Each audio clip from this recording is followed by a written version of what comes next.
Well, hello, hello. Welcome to another What Will You Make Me Fix Wednesday. And I hope everyone's doing great. Great, great, great. I see we got quite a bit of people already here. And I see some people from New Jersey. They're already putting their name in there where they're at. How's everyone doing? How's everyone doing? So I do have votes going. So this is the Wednesday night live stream where I put up 3 different laptops that I don't look at. I have no idea what's wrong with them. And I let the chat vote to tell me what to work on. One of them is actually in chat with us, CompuPlus, and that's who is, he brought in the laptop. It's one of his technicians was working on it. So that M18R2 is actually from a computer store here locally in Austin. And so they're in the chat with us. And then we have a couple other ones up for dibs. There's a Latitude in there and an XPS. So if you're on Twitch, make sure to vote. You have about 8 more minutes left on that. And we got the Premise just subscribed for 3 months. Thank you so much. Thank you so much. Yeah, let me put the poll up here. There we go. You can kind of see what's going on. So how's everyone doing? We got, let's see, Ontario, Canada is here. We have New York, Southern California, SoCal, Virginia, Connecticut, Philippines, Michigan, Lower Alabama, which is, Louisiana, let's see, Jacksonville, Florida, Brayton, Florida. Hey, CompuPlus. So, how about everyone's had a good week? Anybody who caught my live stream last Sunday, that was a train wreck, but it was fun. I really like experimenting with stuff like that and having issues and letting everyone else experience with me the issues that I have whenever I'm doing things like that, because again, I want to go in there cold. I don't want to know what's going on, and then you can kind of experiment with me. I actually had better success. I tried it again later this week. All right, I see Norway, Washington, D.C., Sydney, Australia, Arizona, Syracuse, New York, Albuquerque, Indianapolis, got Massachusetts, Panama, Tennessee, Montgomery, Monty, how you doing?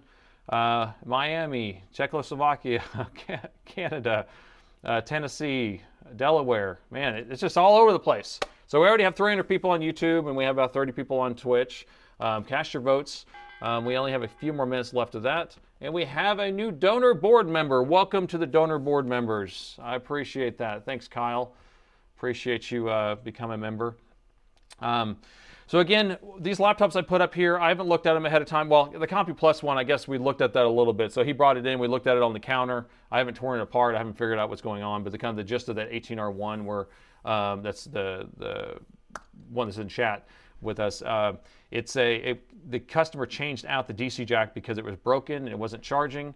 And then when they changed it out, they were having some other issues. They brought it in, and then now it's giving a 2.7 error. There's some burnt things on the board, and it still won't charge the battery. So, oh yeah, that's right. It still wasn't charging the battery after they changed the DC jack. That's why they brought it in. So we'll figure it out. It's okay. We'll figure it out.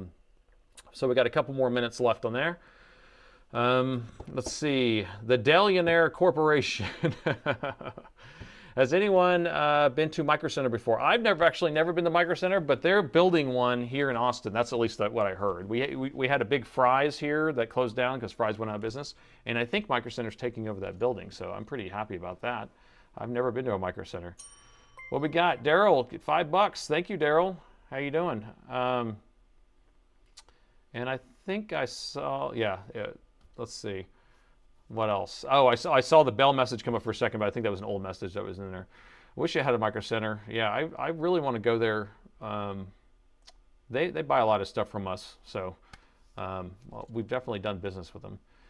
How's my burnt finger? It is doing better. Let's see. You can kind of see the remnants. Oh, let me go this way with it. You can see the remnants of it. It's no longer oozing, and it's kind of dried up, so I think we're good. My finger over here still messed up.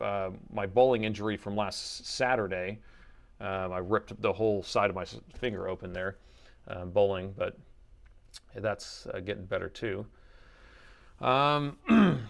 So how are we doing here on the polls? What I see is that it looks like 70% of the people most people are going for the Alienware. looks like, right? The M18 Alienware.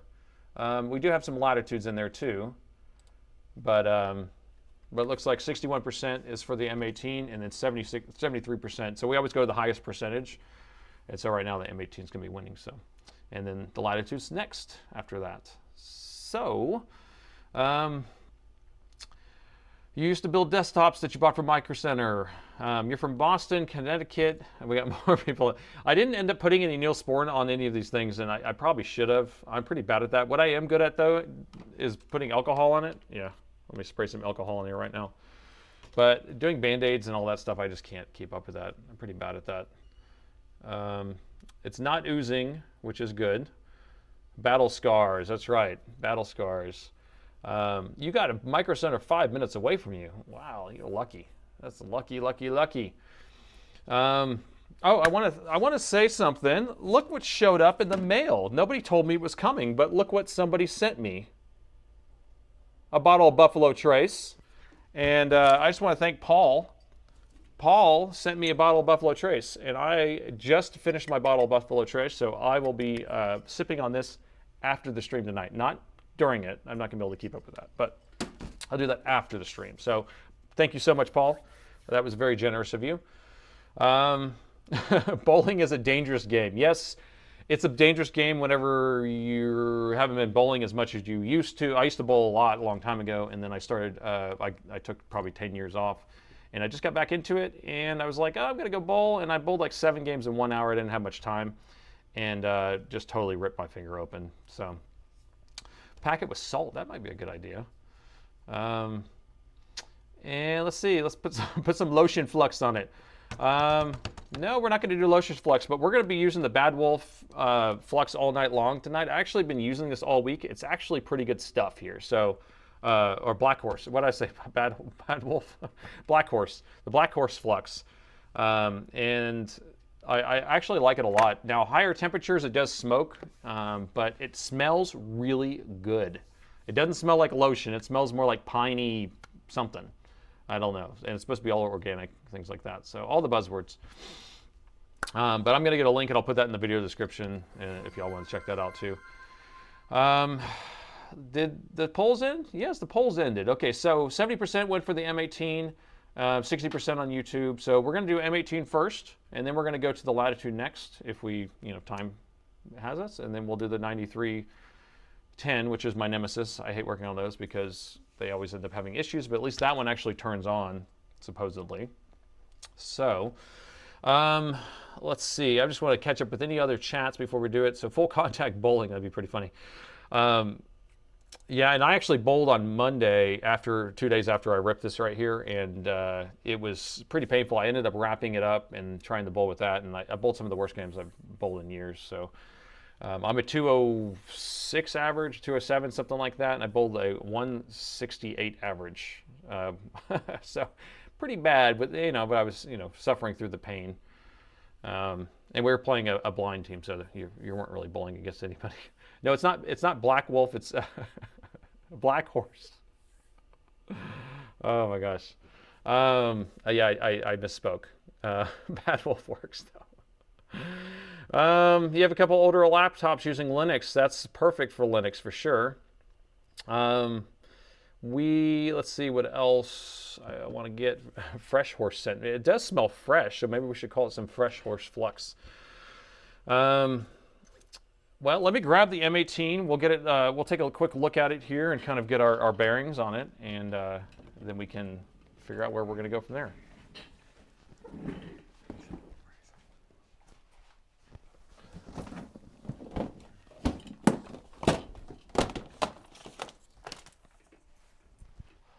All right, we have the M18. Let's see, should we read the notes on this? Nah, just kidding. This is my twin brother, by the way. Hey guys. He looks similar to me. He's I mean, we're fraternal, so he's just more like just a regular brother. But we figured we'd have him sit in for a second and kind of give you a hard time. Was that pretty good? Did we get y'all? Hey guys. Yeah, so he's not super technical. He's more the music genius. He's the one who does the intro music, and he has a whole whole bunch of different instruments he plays. So anyway, I figured we'd do a little bit of a switcheroo for you. You think you're like, whoa, what happened? Some AI transformation, right? Yeah, the hair's a little different. You know, I have the beard, he doesn't have the beard. But anyway, we'll get started on this. I hope you like that. Anyway, so we have an M18R2. Yeah, bye, Corey. We have an M18R2. So this one was brought into CompuPlus. He's in the chat. And Rain, who's the technician, I think she's in the chat too. But the customer had the DC jack was broken, severed in the back, and it wasn't charging the battery. They changed out the jack, and the battery still wasn't charging. So they took it in, and then when they were messing with it, somehow a component blew up on the board, and it no longer displays a picture on the screen. It's giving a 2.7 error. So 2.7 blink code will point to a screen fault or an LCD fault. And so they said that it does boot up, boots to Windows. You can put an external monitor on it. All that works. So right now we're focusing on trying to get the screen working again and trying to get the battery charging again. Now, it's very common on these DC jacks when they break. You know that there's usually like a plastic housing around there. Well, all that plastic housing was gone, so we just had all the pins. And if you short out the pins, the PSID pin, which is a communication line, if that shorts out to the 20 volts, boom, you blow out that whole sensor line and all that. So that's probably what's happened on the board. I've fixed that on this board before. So, but anyway, let me show you what it does. We'll just get our bearings on what it looks like. I don't think the battery's plugged in, so I will get it posting here. You thought I used an AI filter? That would be pretty funny. Yeah, I don't know. This is actually open, so I don't think the screen's plugged in. The screen is plugged in because we were messing with this on the counter earlier when he was here. I'm just gonna, there we go. Let's plug that back in. But that was a treat. Yeah, you know, a couple people had made some comments that they wanted to meet him, or they thought that I'd done a switch at one point. So now you can see exactly what he looks like, and you know that it's not possible to make a switch.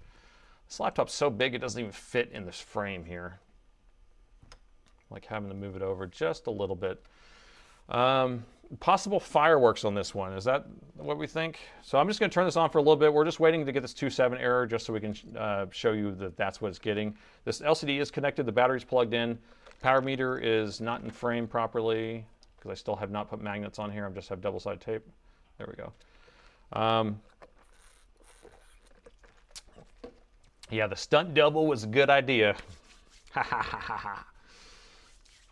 Yeah, I want to go back and look at the footage and see how that turned out. I'm going to stop the polls. I forgot to stop the polls.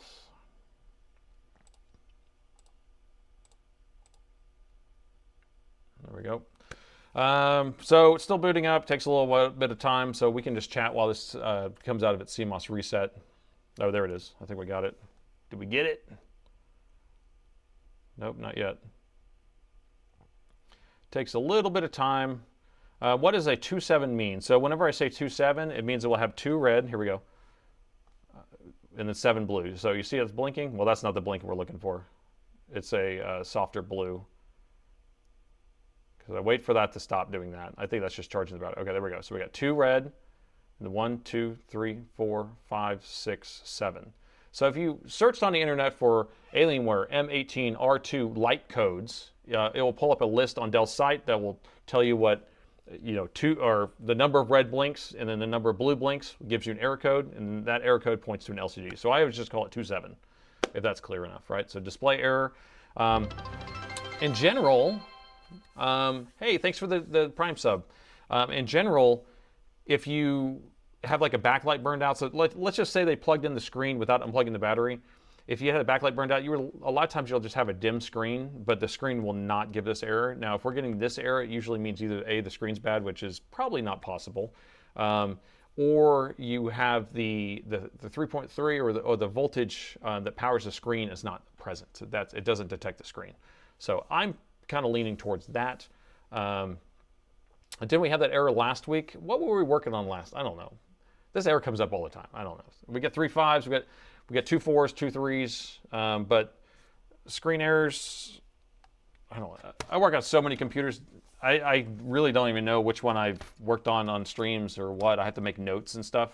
Like this one was in a stream. This one I made a video of. So it could be a bent connector, yeah. Let's just take a look at the LCD connector. We also want to look right here in this area. So this is the area that magically we had an exploded part. We still don't know why, or they don't know why. And so let's get under the microscope. Let's take a closer look. So this is what supposedly just exploded. And that's no bueno. Ooh, ooh, ooh. I don't likey. No likey. So that capacitor is no longer attached to anything. And a capacitor on these type of capacitors is going to be on a 20-volt power rail. So one side's going to be hooked to ground, one side's going to be hooked to 20 volts. Now, the only way that this capacitor could explode like that is if it's actually shorted, like a wire, and then it just like it blew up the whole connector around there. Now, this is on the 20 volts. This should have nothing to do with the screen not working, okay? Because the machine works. It boots up. You can hook an external monitor to it. It works. It functions. It just will not get a screen. So I'm interested to know if this is actually shorted, this capacitor. So again, this isn't attached to here, right? Oh, it is still attached. Interesting. Wait a minute. I have the battery unplugged, guys, just to let you know. Okay.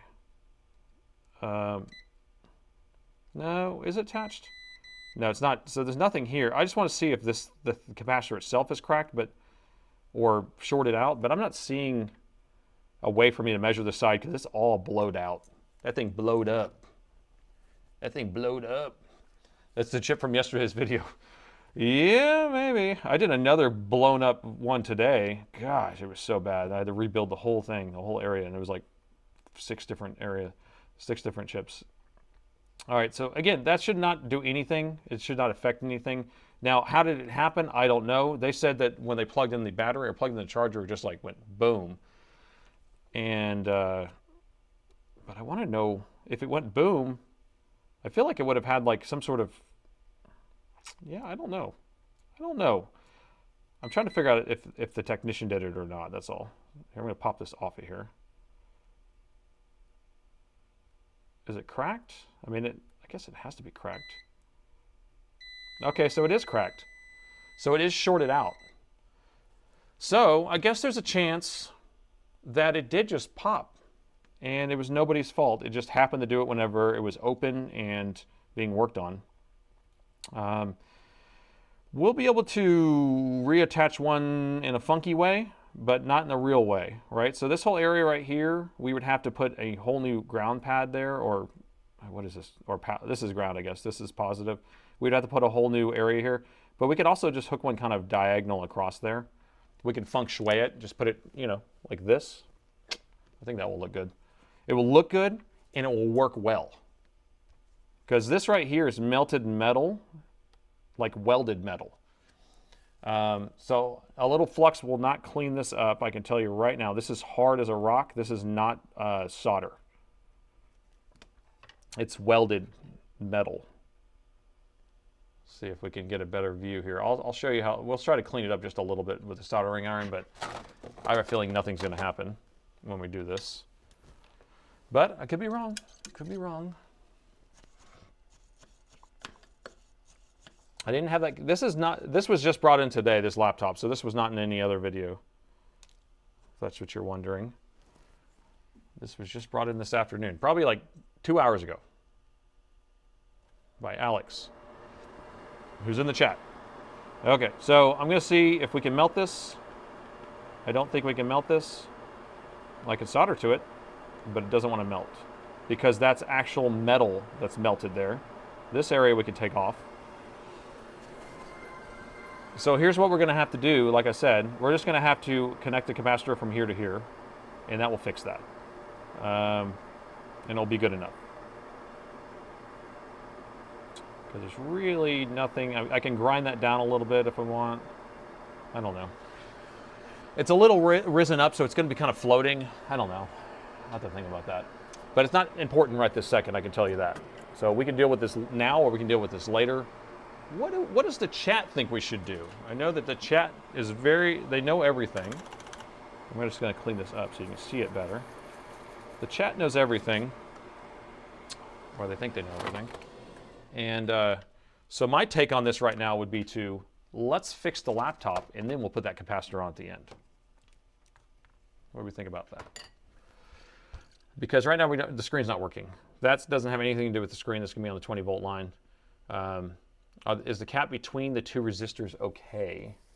The cap between the two resistors okay?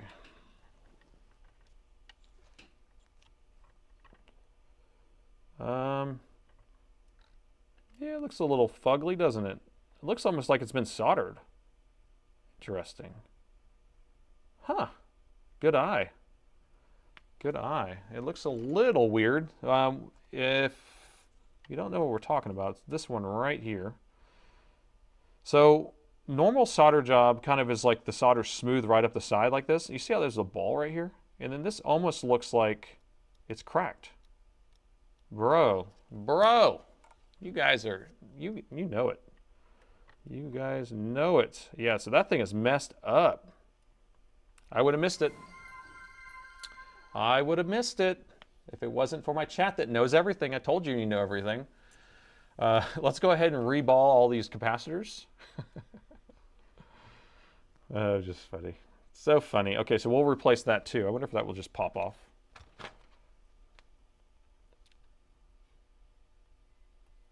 We can put any size cap here we want, apparently. Now, I have a donor board. We'll just put the cap on when we want. Maybe we'll try pulling that off the correct way. We'll do it the correct way.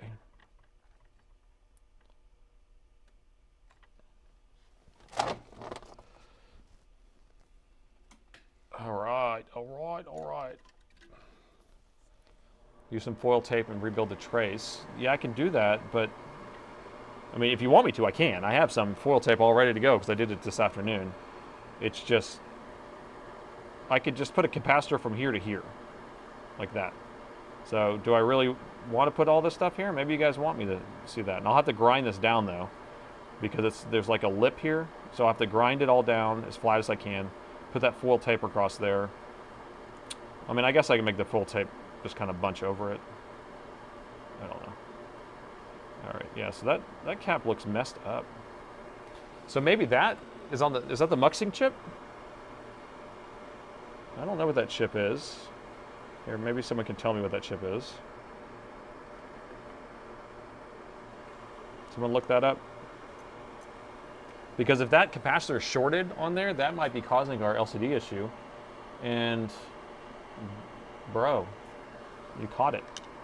Let me measure this capacitor and see if it's shorted. Let me turn this noise off. I don't need this noise going.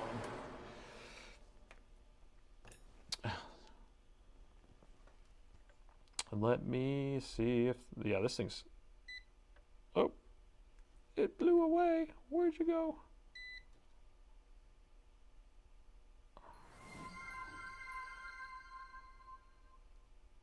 Well, I can't really measure this because there's really nothing on the other side, it doesn't seem like, but I'm going to assume that this thing's bad because it looks messed up. So I don't know. I don't know. That's such a strange one. So we'll be replacing both of them. Okay. Test what the capacitance of the big cap.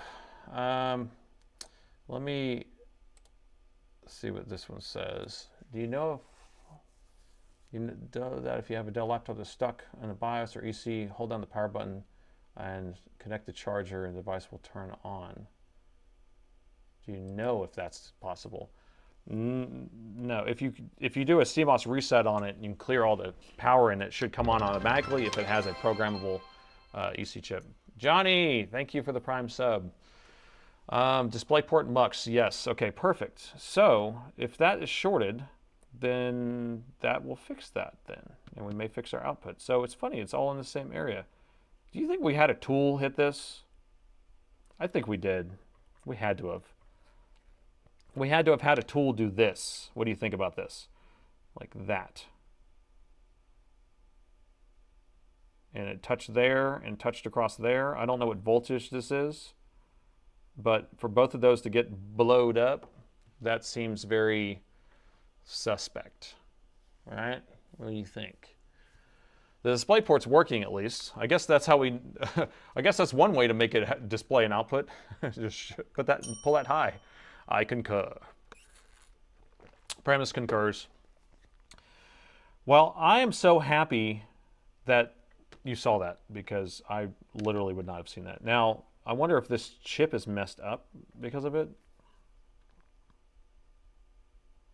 And we don't have a short here, which is good. No short there. And that's just a 4 ohm, so that's just a resistor. So we're good. DisplayPort timer. Another ugly board. Explosions like this. Yes. Did y'all see the video today? That one was pretty messed up too. All right. Well, I think we're going to replace these parts because that would, I think it's the next step. So let me grab a donor board.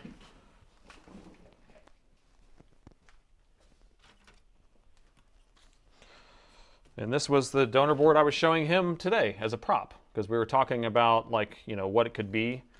And this is a different version though. I think this is the R1, not the R2. So does it have the same setup? It's a little bit different. It's a little bit different, but it does have that capacitor. Yes. So it has this capacitor, so we know that value. Now, as for these big ones, I'm sure it's like a,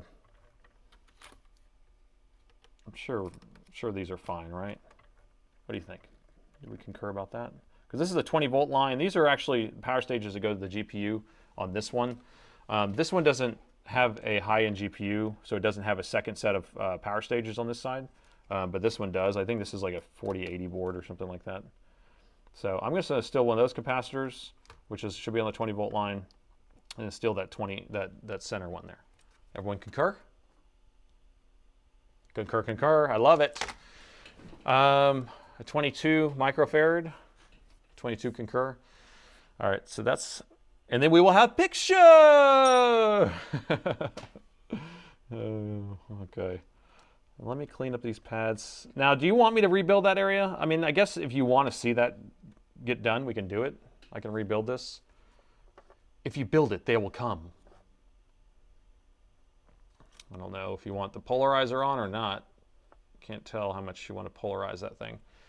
Rebuild it. Yes, if you rebuild it, they will come. What is that from? Nah. We got a nah. We got a no. Okay, we need a poll. Rebuild it. We are here anyway. I'll grind this down just a little bit.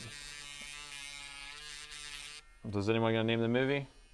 Field of Dreams. Thank you. Thank you, Mr. Moore. I'm just going to grind this down just a little bit and get all these metal filings everywhere, just the way I like it.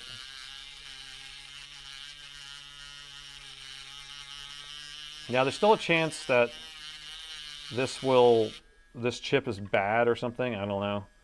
Or, I don't know. One of these resistors might be. But we'll hope that just changing the capacitor will fix that. Do we have a poll going? Okay, 61%. Yeah, let me pull the poll up. Let me pull that poll up. Pull that poll up.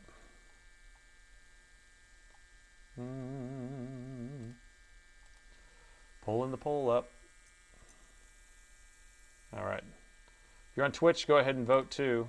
Don't forget. So 73%, 63%. So most people are already saying yes. So I will continue grinding away. I will get my grind on. So all I'm trying to do is just trying to flatten this out. So the plan of action to rebuild this would be to fill this whole area in. I have some copper tape or copper, whatever you call it. I guess I call it tape because it kind of is copper tape. And we'll just put it in there. Doesn't have to be perfect. Still has to be. There we go. That's probably good enough. Oh, and no, I did not buy this from Northridge Fix. People ask me about that. This is something I just bought on Amazon. Grinding pen. But Northridge Fix has them. They ship same day sometimes. Look at all that filings. I love the filings.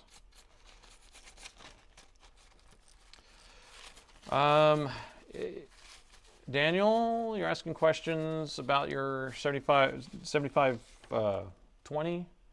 We can't answer any questions right now. I'll put the Discord link up, and then you can join our Discord. Give me a second here.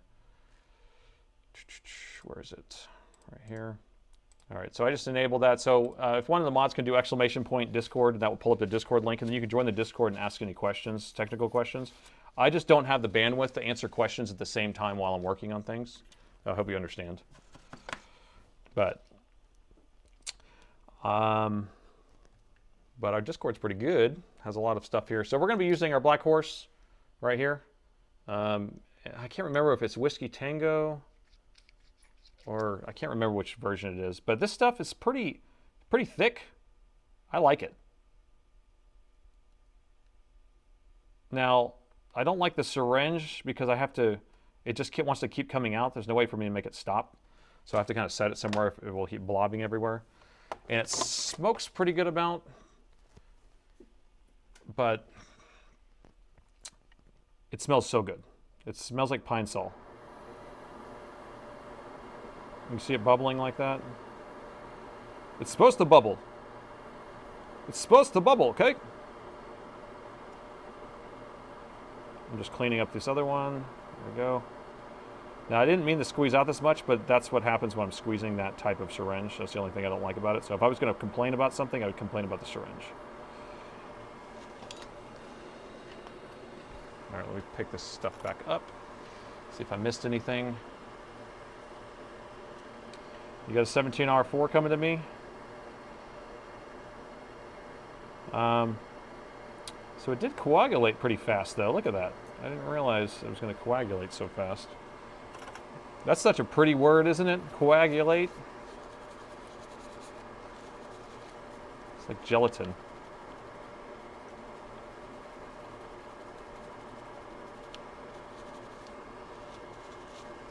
Okay, so what I'm trying to do is just get this ready so whenever I get our copper tape cut, I can just put it in place. We're going to try to make this really pretty since everyone wants it. So I'm going to just get this, as much alcohol on here. We need to get this dried off.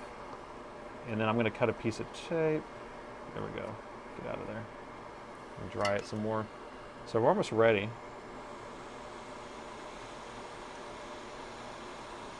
Just drying off the excess alcohol.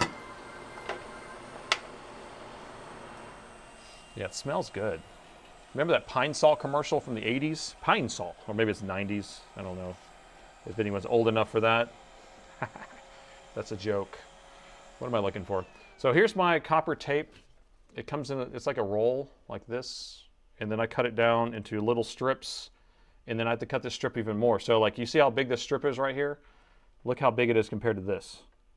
So we're going to have to cut just a wee little strip right there. And all we're going to do is kind of fill that area in, and then I'm going to put some, what is it called? Solder mask on there, UV curing solder mask, and then that will hold it in place. Do you think, let's see, I think the via with the solder should be separate. Okay, let's see. The via with the solder is separate. So this little guy right here is separate, it is. And this area right here is all its own thing. So that is separate. There was a lot of solder mask there. Maybe I can wipe all of that off because I don't really need to go that far. So I can remove that solder and then just put solder mask over all that. And then maybe I'll just put the strip right here and then not have it come all the way over here. Something like that. Is that, my phone is vibrating. Why? Okay. I don't like being on group text. When you're on a group text and people are having all this conversation, my phone just keeps vibrating. Let me remove some of the solder. I think that's a good point to just make sure that we isolate that via that's right there, because the via is going to be a separate trace that goes through the board or into the center of the board somewhere. And we definitely don't want to try to cross the streams. Don't cross the streams. It's not good. What's that from? We love our movie references.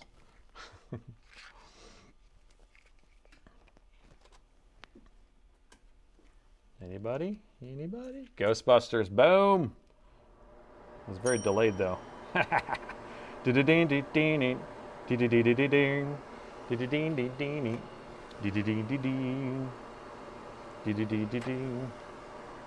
All right, I'm just gonna pick up the solder right here, just so we have it out of the way. And I'm gonna put some solder mask over it. There we go. It's so close together anyway, I don't really know.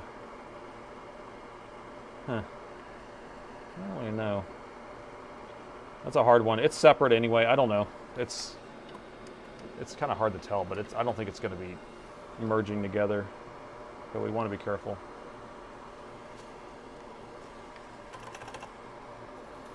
Let's see if we can take 3 hours to do this one little job right here. Fill in the whole time. Okay. You ain't afraid of no ghosts. All right, let me get a little of this solder mask. So this was bought at Northridge Fix. Not a commercial, but I happened to buy tons of stuff from him early on, and I kept buying stuff from him because I don't mind supporting people. And then there's been some issues, but it's fine. It's fine. All right, so I'm just going to a little tiny dot on a little chem pad, and then now I have this right here. I was going to just go ahead and put some solder mask over this stuff just to protect it ahead of time, like so. And then we're going to put a piece of that copper tape over that other area. So I'm just going to cure this while we're cutting our copper tape. So I have a UV light. Where's that at? Can you see it? Cannot see my UV light. Oh. Here, I'll show you my UV light. UV light, and then that just sits on top of there, and that cures the solder mask.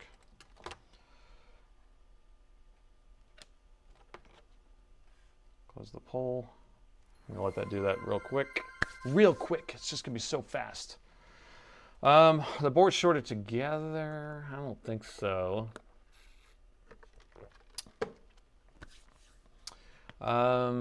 Dank green copper tape, and I don't have any other colors of solder mask. I only have blue. The board layers are not shorted together. This machine works fine. So it really, all it was a capacitor that went from the positive 20 to ground that blew up. But then next to it was another capacitor that we saw that was blown up too, that tied onto the display port muxing chip or output or whatever it was. And a muxer is where it kind of mixes two. You can switch between two different types of inputs or outputs. What am I looking for? Scissors. Watching YouTube on a big TV, logged into Twitch on the side on your phone. Nice. Thank you so much. Yeah, so we're trying to get our Twitch view counts up. So you see we're at 62. If I can average 75 on a stream on Twitch, then I can get partner, which is kind of an upgrade.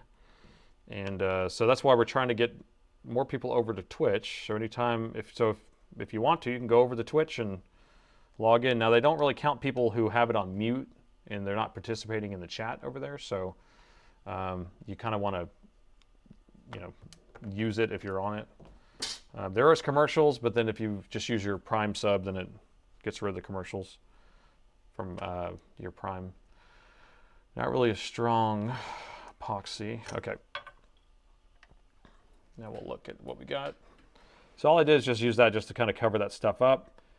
I'm going to scrape away some of this, get it out of my way. Where's my tweezers at?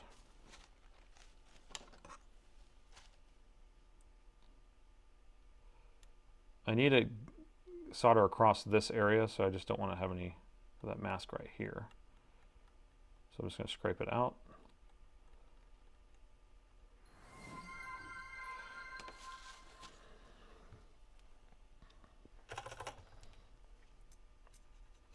Okay. Now what I'm trying to do is I need to cut this down, but see, it's like every time I look at it, I'm like, okay, I'm going to cut it down. It's a little thinner. And then I put it up here and I'm like, it's still way too big. Look at that. So I have to cut it again.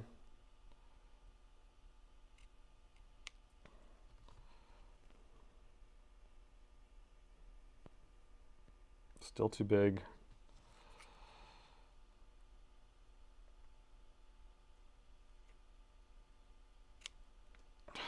It's like I'm cutting slivers off. You're sending the laptop in soon? All right, well, if you want me to do it on a stream, just let me know. If it's a board repair. If it's like a screen replacement or something, I'm not doing that on the stream. Yeah, if you have Amazon Prime, you can use your Prime sub on Twitch, and then it's free. Yeah, you have no ads or anything. Life hack. Use your Prime sub. All right, there we go. So that's the right size now. We're not going to interfere with anything else. Now we'll just cut it down just a little bit. All right, see, it's like surgery. I'm going to have a pair of tweezers going. That's still way too long. Look how long that thing is. Are you sure? You know, guys, we could have just put a capacitor across here and been done with it. You guys wanted this. This was your doing. But this is a democracy, and everyone voted. Everyone had a say.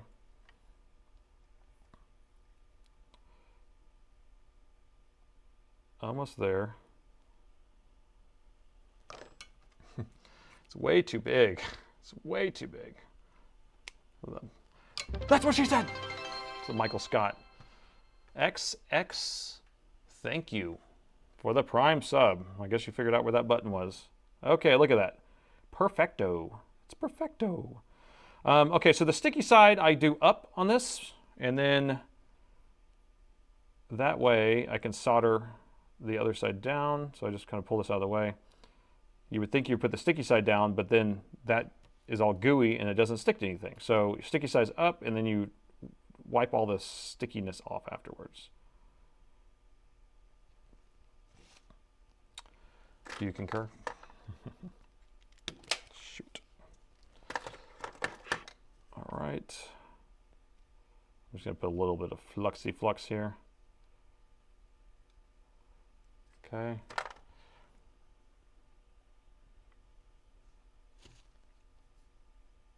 Get off my tweezers. There we go.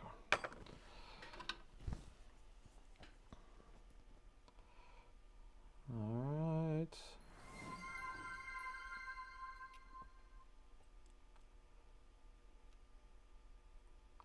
All right, so we're just going to try to make sure that that solder melts underneath really well, which it did. And I'm going to try to just get some of this goo off of here.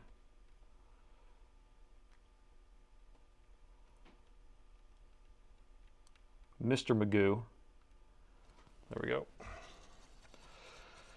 Oh, can't get it without adhesive? I'm sure I could. I just bought this roll a long time ago and it just works great. What is that? The hype train has started. Yeah, I'm sure they have some sort of non-adhesive version of it, but I have no idea. Oh, we should answer the spam call.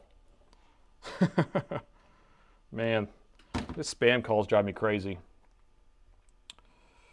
Trying to get me with my Medicare or something, right?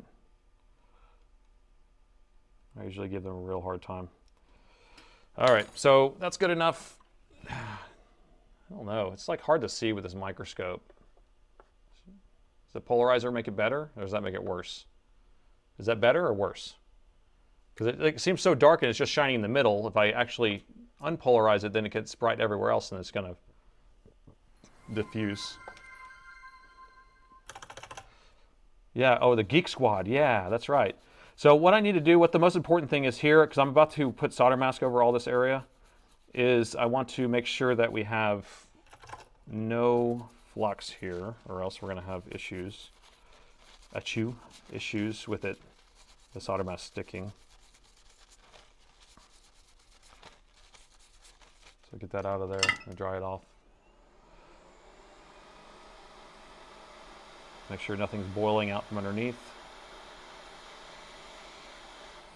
Okay. All right, so now we're just going to cover the whole thing in solder mask, and then we'll scrape it off at the end. Boom, boom, boom, boom. Just cover the whole thing. like that. Just the way you like it. There we go.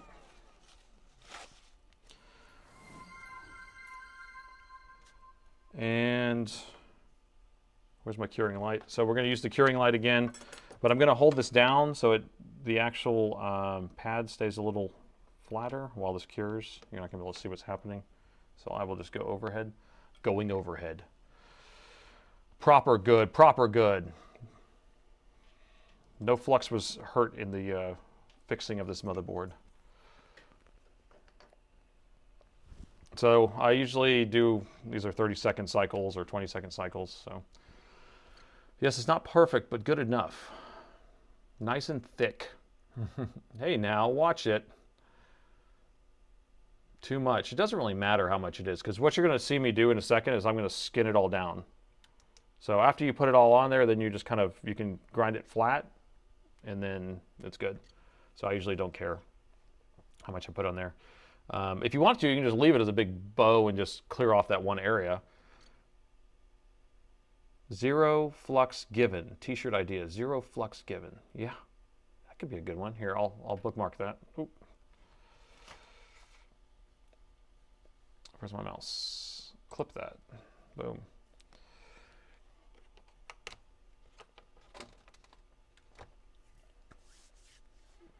He swapped over to YouTube to support. Thank you. Why do we only have 600 people on YouTube? That's crazy. We usually have a lot more than that. People getting tired of this. Got any Prime sub? Invictus. Thank you. The hype train is almost done. Come on, we can use this hype train. Okay, this is almost done. I'm going to do one more of these. That way it's nice and hard.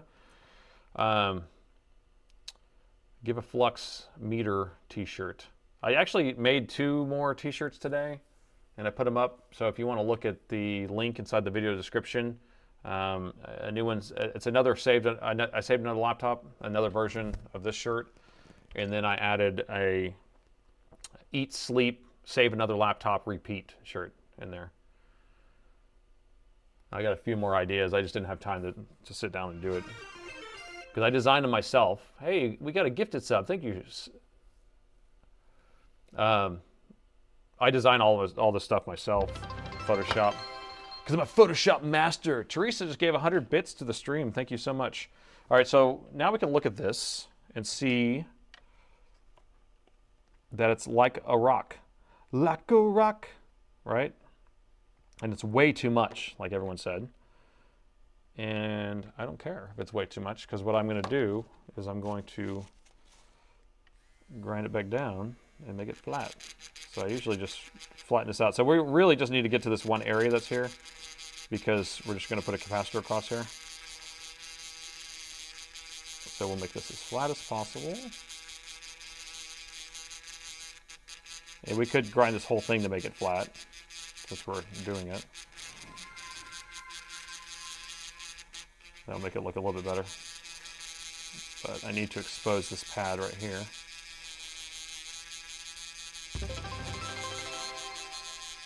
What we got? What we got? Make. Prime sub, thank you. Another Prime sub, look at you. Come in hot. Thank you, Joker.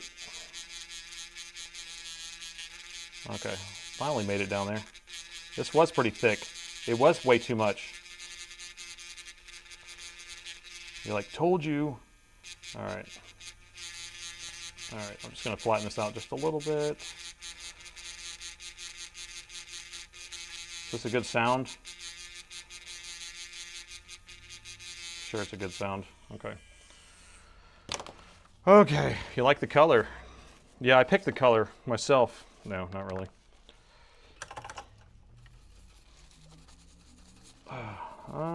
Almost. Now it looks worse than it did before. Just the way I like it. I really just need to clear this area right here. Get out of here.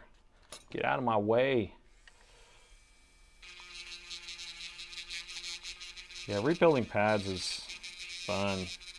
So much fun.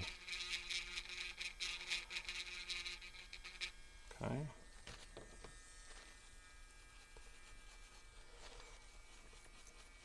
All right, that's good. And I'm going to add a little bit back over to that one little area, and then we'll be good. So we don't need much, just a little dot. I just want to cover this one little spot right there. Just a happy little spot. None of this really matters, people. But you want it to look pro-ish. Pro-ish. There we go. It's going to look pro-ish. Okay. Back to the chat. Back to the chat. What is the vacuum hood used for? So this sucks out all of the toxin, the bad fumes that I can't breathe. I am soldering with lead solder. And I mean, all the solder that's on the board is going to be unleaded, but all the solder that I use is lead. And then the flux, I don't want to breathe any of those fumes in. So what this does is actually sucks down into a big industrial fume extractor that has a big cartridge and all that stuff. It costs like $1,000. But it's one of the best. So I just like making sure that I'm safe since I'm not wearing gloves every day touching this lead. So I might as well protect my lungs.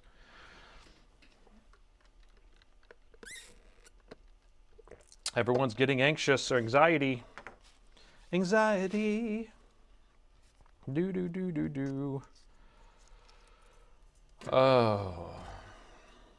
Yeah, so we're going to do the big cap, and then we'll do the small cap, and then we'll... Hopefully the screen will work. I actually don't know if it's going to fix it or not, though. So we might need to have a pull for that, even. Another prime subbed. We almost got enough to unlock another emote. We need, I think, one more prime sub, and then it will unlock on the hype train. It will unlock the level 2. All right. We should be good.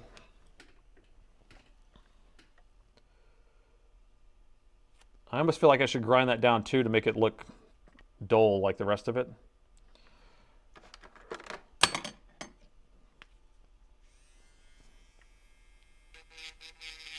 Make it look dull.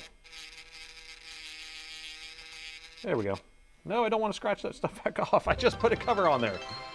All right, we hit it. We hit it 100%. Thank you, Crisis. Coming in for the clutch right at the end. All right. Oh, we got 2 more. Or no, what is that? We hit a target for the level 2. Nice. All right, guys, so now we can put solder in all this stuff and finish this up. Got our BlackHorse. BlackHorse coming in. Thank you, Wonder. Man, I just did the call out for the beacon, and it's just coming in. You guys aren't letting me down, are you? Now we're on a hype train number 3 for level 3.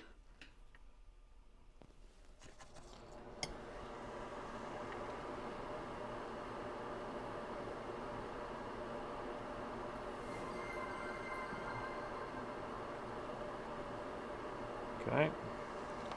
All right, let's grab those capacitors off of there. I think, did we decide which capacitors we're taking? I think we did. So we're going to take, where are you at? Where did he go? Right here. We're going to take this guy. So let me just grab him. Thank you. Thank you. Another prime. You guys are crazy. All right, so we're going to take this guy. I feel like I should polarize that. There we go. Right there. How can you tell the difference between a cap and an inductor? So caps are going to usually be this orange color. Here, I'll show you what an inductor looks like. And the resistors are black for the most part. And then, let's see, and these are white, and sometimes these are fuses, and sometimes these are capacitors. So these are actually labeled C, so they're going to be capacitors, but I've seen fuses that look just like that. Let's see, inductor, where are you? Inductors are going to be like a grayish color. So these are all kind of that orangey color. And usually the inductors are going to be on the input of a power circuit or like a chip or something like that. Here, I'll show you. It's a DC jack plug-in. So over here, we're going to have, see, those are orange. Those are all capacitors. And then we'll have the, where are the inductors at? Darn it. I'm probably passing them up and I'm just not even seeing them. This is missing a bunch of components right here. Look at all that.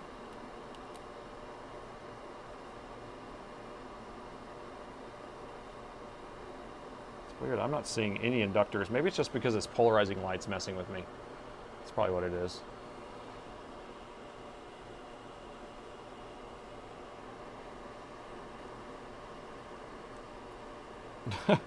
I'm not seeing any. Normally you have like a, you know, a chip like this and you'll have an inductor going into it. I don't see one. This is the output, this inductor. Oh my gosh. Am I missing it, guys? Have y'all been seeing it and I'm just not seeing it? It's pretty funny. Yeah, here's an example of an inductor. And then I can't even show you. Well, I don't know. Apparently I don't even know. Anyway, I'm sorry. I can't find one on here. I can find one on another board because there's tons of them on these other boards. I don't know why I'm not finding one on here. But anyway, the gray. Yeah, it's the black motherboard. This is what it is.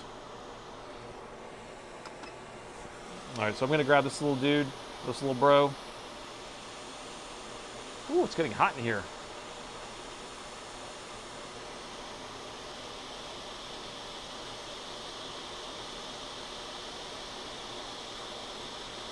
Okay, got that. And if I squeeze just right, then I get it. I can keep it in my hand. Otherwise, I shoot it to the 9th dimension.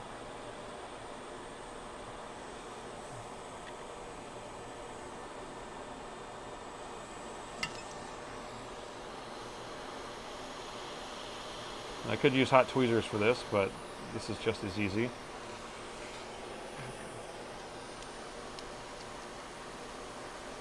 The BlackHorse.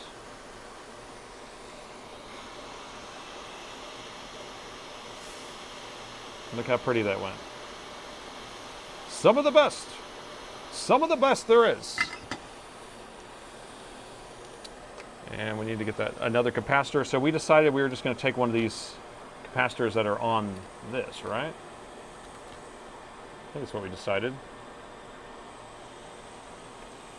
You'll steal one of these. I'm missing a lot of the chat. Sorry about that. Just bear with me. If something's important. Nice flux. That's what the shorts should say, is nice flux. I like that. Nice flux. He must work out. What movie is that from?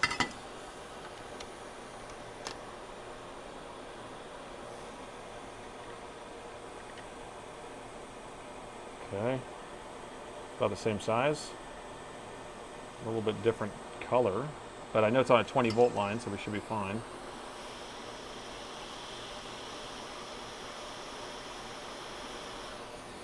There.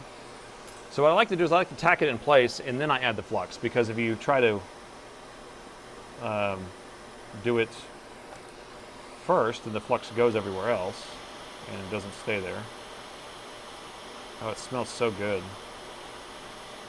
Crazy. All right. All right, the horror show. The horror show is done.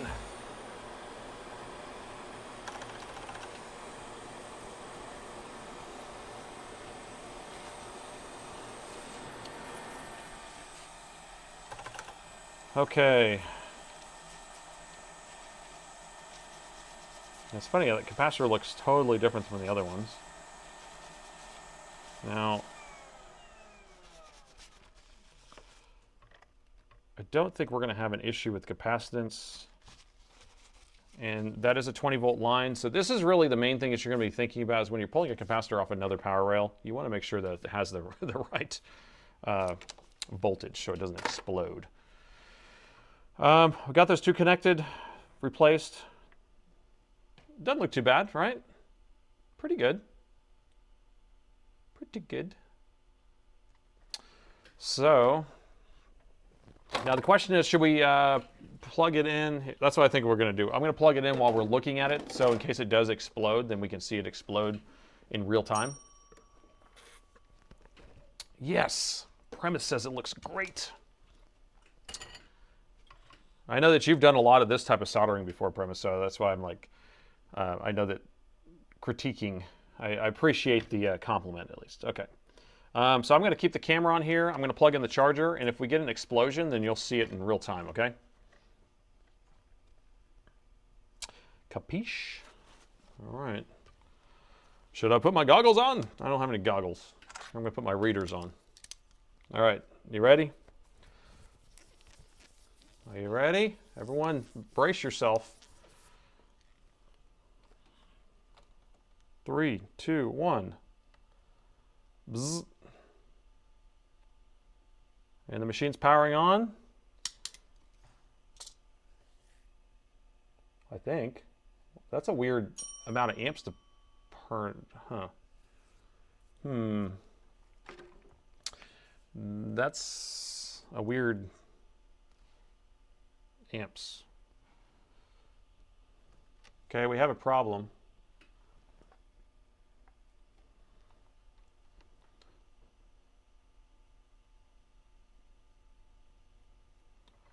Look what's getting hot.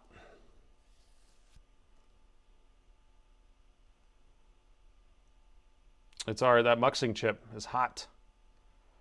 So it wasn't doing that before, but maybe it was and it was just working. So I bet this thing got blown out. It's not by us, obviously. But if we look at the circuitry here, or the way the pinout is, you know, we probably had some sort of explosion that went into this chip. So we'll probably just change this guy out, I bet. Let me look at that one more time.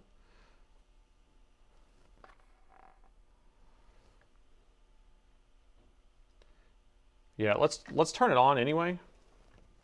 Let's see if we get it to actually try to power on. Because right now the lid's closed. Too much blue solder mask. It doesn't like the blue solder mask. You should be using black. But us just changing capacitors shouldn't make it where it shouldn't power on, because it was powering on before.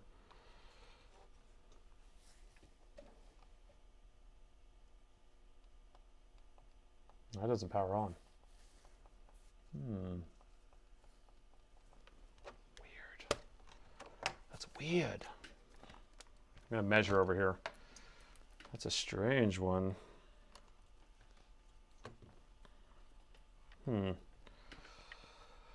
I don't know, people. You were here with me. All we did is change 2 capacitors. And it doesn't power on anymore. Let me find a good ground and we'll measure the voltage over here. Or actually we'll measure for a short. Maybe we should do that first. So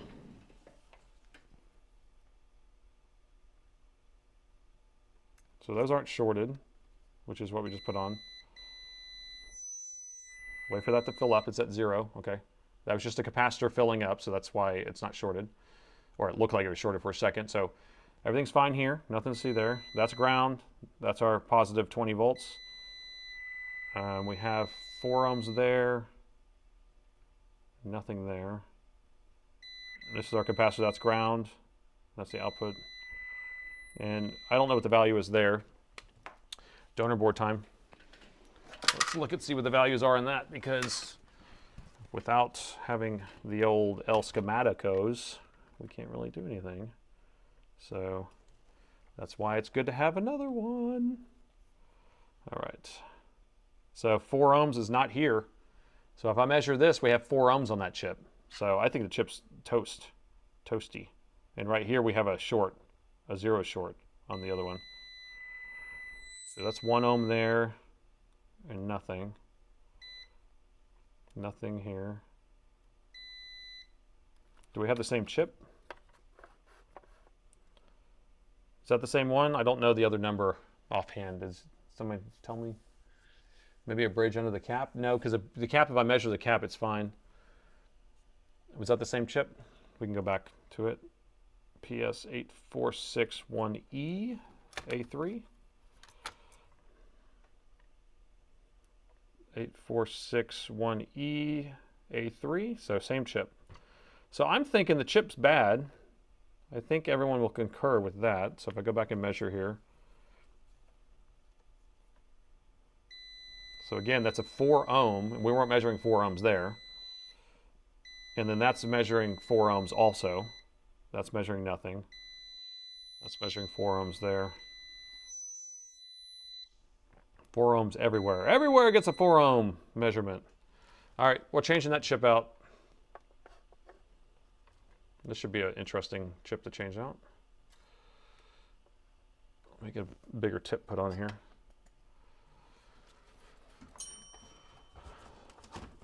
Twitch concurs. Twitchy old Twitchy Twitch concurs. Thank you, Twitch. I got some of my hot mitt gloves. These things are huge though. But now I won't burn my hand taking the ends off of this.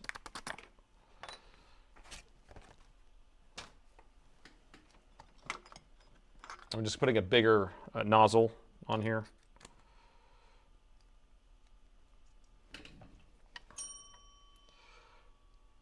Yeah, at least it's not a BGA chip. Yeah, I don't feel like doing BGA today.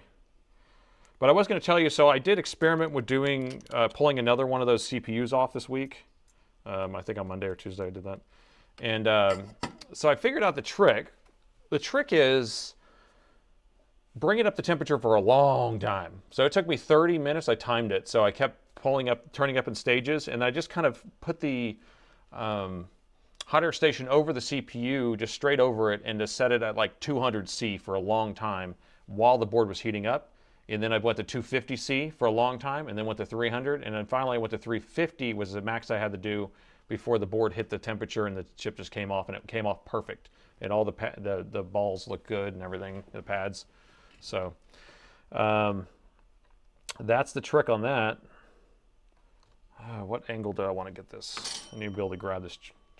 That's how you do it. Yeah, I didn't know it was going to, like I'm kind of a little faster with it. I was just like, oh, okay, you just heat it up and pull it off. I don't know, you would have to take 30 minutes to take off a chip.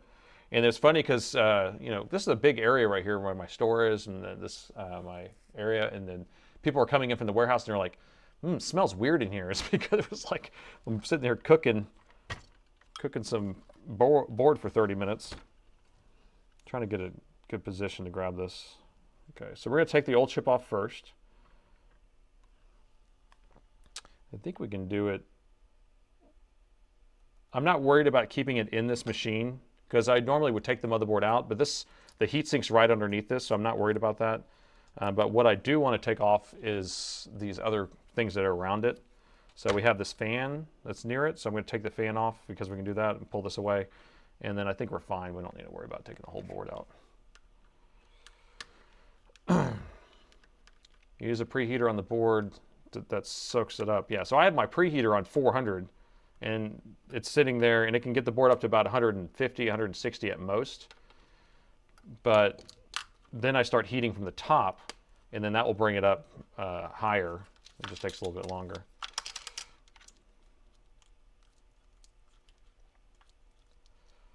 Yeah, but if you have Amazon Prime, you can get a Prime sub once a month to whoever you want. And so most people have Prime, and they're not even subscribed to anybody.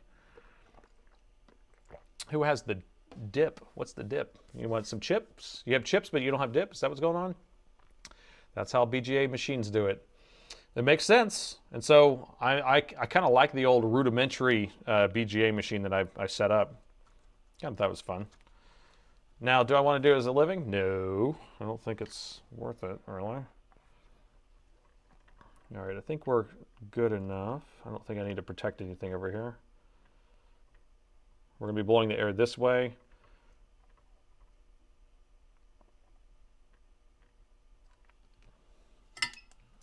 Let's go. Get our air going.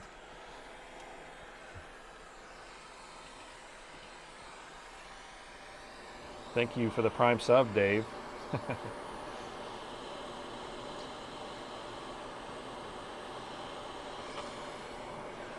Get my flux ready. So I'm going to heat it up first, and I'll put flux on it. The only thing that's going to melt is this. There's a little bit of plastic underneath this little bracket here, so that will get a little melty.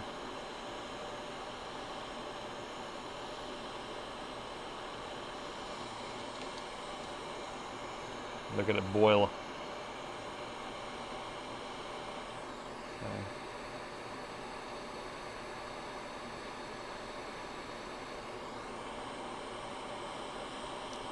This is the BlackHorse stuff. Yeah, so it definitely boils differently, but once the boiling stops, like that's the starting stage, and once it stops, it's really good and it smells good.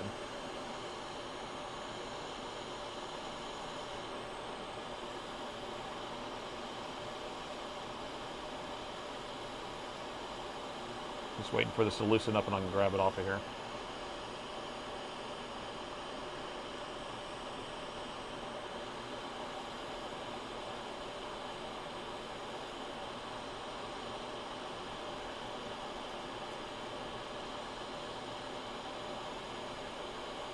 Stuff's oozing. Look at all that plastic. I don't want it to go over here. Get away from me. Get away from here. I don't know how I was going to be able to protect that without pulling that whole bracket off. Shoot.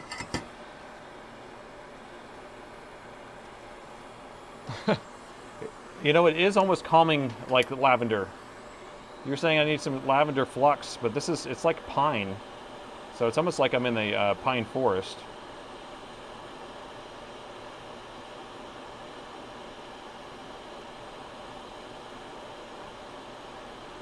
Come on, buddy. Come on, buddy. You can do it. It has a huge ground plane.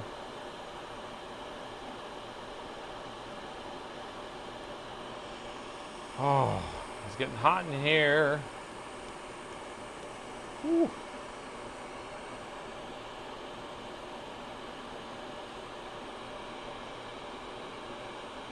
Getting hot in here.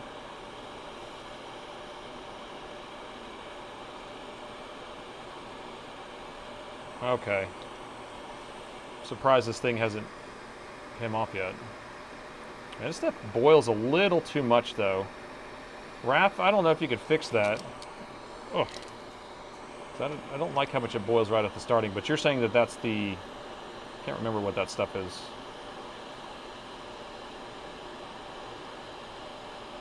The alcohol, maybe? I have it at 450, 60% air, and it's still not hot. I mean, this thing has a huge ground play. Yeah, it's taking too long because the heat sink's there. Yeah, maybe I should pull the board and take the heatsink off, I guess, but... Glycerin and IPA, okay. Yeah, I don't know if I generally like all the boiling, but I guess it goes away really fast. Alright, it's coming. It's coming.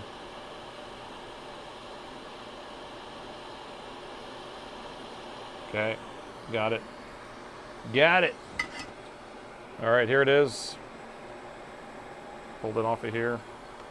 I'm not even going to try to clean up any of the... Well, maybe I will a little bit. Usually when I transplant, I like to leave the flux that's on there and the solder, leave the solder that's on there because I'm just going to use kind of the marry the two together. If you start trying to mess with this solder here, then you have to mess with the solder on there, then you have too much and too little and blah, blah, blah. But if you just take it where they're perfect, then it just transplants easier, for me at least. I wish this horror show wasn't showing here. This is kind of an embarrassing horror show that I have right here. I don't know what we're going to do about that. That's where Freddy Krueger lives, is right in this area. Look how bad that looks. Now this is just a plastic that's behind this bracket.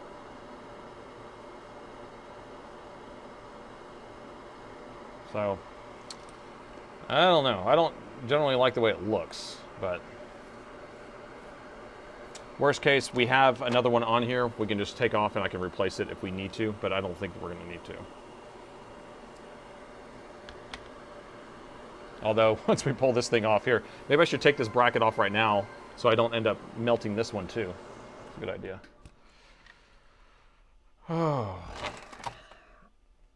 God, my elbow's hurting today. All right, I'm going to try to pop this bracket off. That way I can just get it out of the way. And then if we need a transplant, we can. JM, thank you for the sub. The Prime sub. I hate these brackets because they're like glued on there or double-sided taped on here. And you still have to heat them up anyway. Use some blue mask to cover it up. We'll cover it in solder mask. Yeah, I think it might be bowling elbow, actually. You're right. Like, it is that my bowling arm. My arm does kind of hurt. It's funny. Very observant.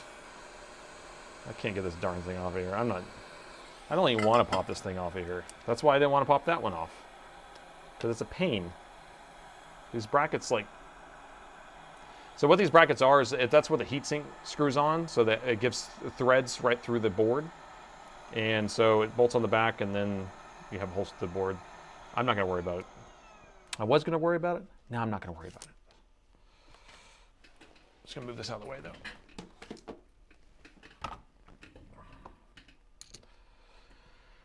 Oh, can I take a break for a second? I'm hot, and I just want to, like, just give me a minute. Give me a minute. Let me have some water, and we can chat for a second, and then we'll continue. Because, I don't know if you can see it. I'm almost sweating in here. I think we got up to 85 degrees today. We had been getting down into 50s, and then all of a sudden it's back to the 80s.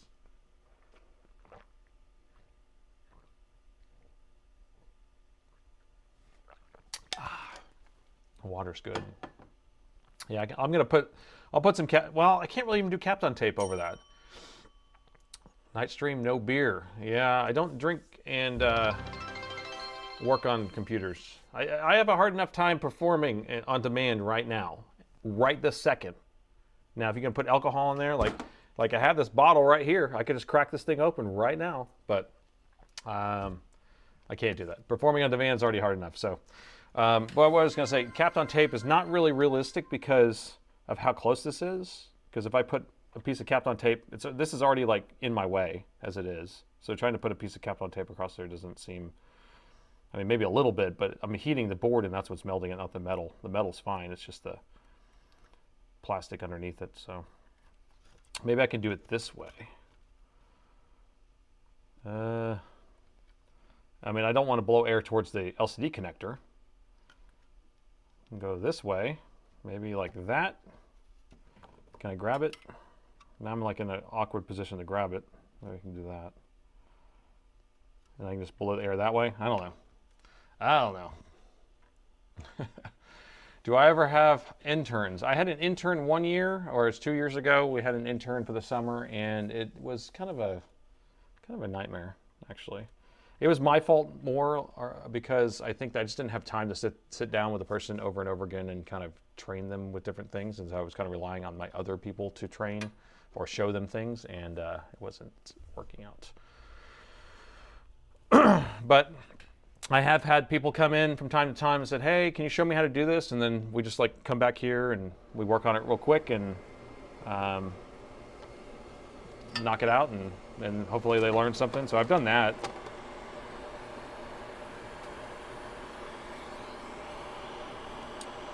This is an awkward position. Again, so this one doesn't have a heatsink on, so we'll see if this comes off a little faster, right? I'm going to have to turn this board. I just can't grab the chip right without the air blowing at my hand. There we go. All right, I'm just going to let this heat up while we chat. 0C right now. Where are you at? Spunk. 0C. Freezing, huh? Yeah, we only freeze a few times a year here down in Austin. What chip was that we removed? You just joined the live stream. So that's the display port. So what's going on here is that the laptop's not giving, it's giving a 2.7 error, so the screen's not working, the LCD's not working, but the display port does, and then we found a couple exploded capacitors in this area. So, have a holly jolly Christmas. It's only 86 degrees. Yeah. I mean, this is the time of year where the weather starts getting kind of nice. usually October, November, and that's when people come to visit, and they're like, that's crazy how this boils, bro. I don't know if I like it the way it looks. I like the way it flows. It's just, I'd rather it not boil right when I put it on there. Because I always like to put it on after I heat up everything. Anyway, but yeah, so people come to Austin 2 times a year. They come for South by Southwest, and they come for Austin City Limits, or ACL Festival. Those are both music festivals. Guess what? One's in March, and one's in October. Both the best season of the year.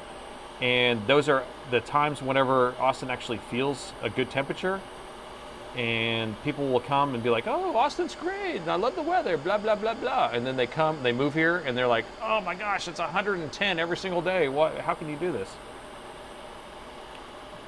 Like, our winters are very, very short, and it never really, like, it'll freeze a few times. We'll have some 50-degree days, like maybe some that are highs of 50s, but a lot of times I've seen January will hit 95 degrees in January.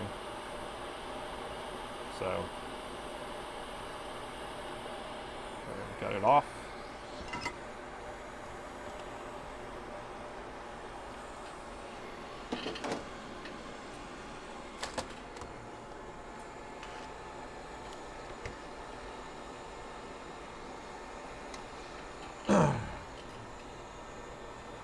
Okay.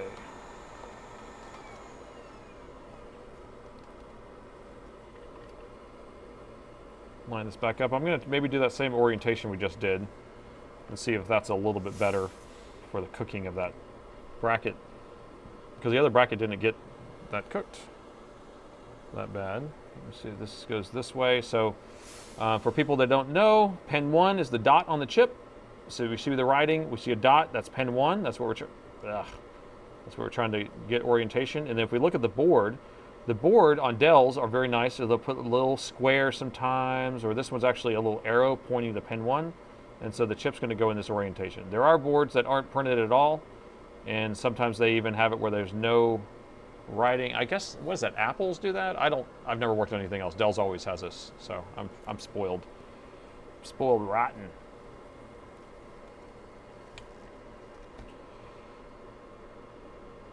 Something like that. Get this lined up. Okay. So I'm going to preheat the board, and then I'll set this down.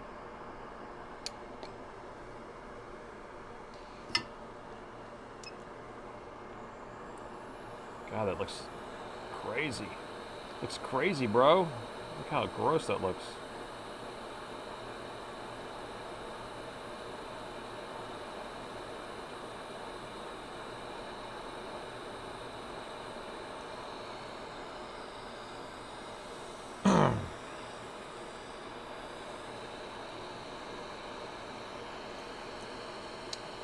Is Willie Nelson in Austin, Texas? I think so.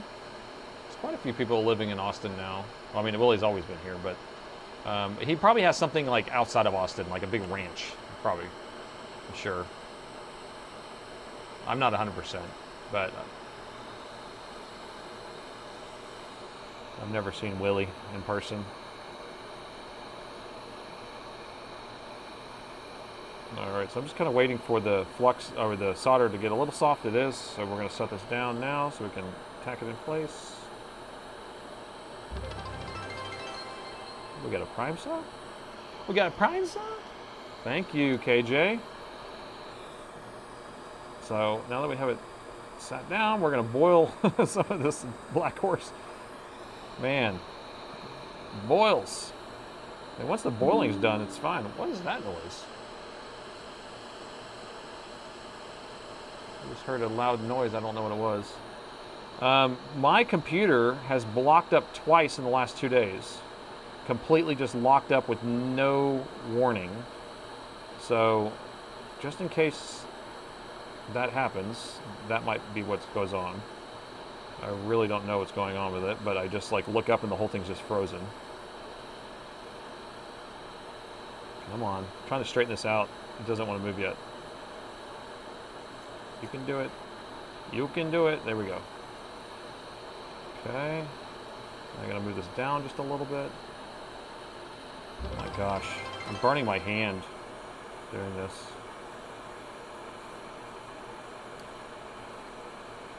Ouch.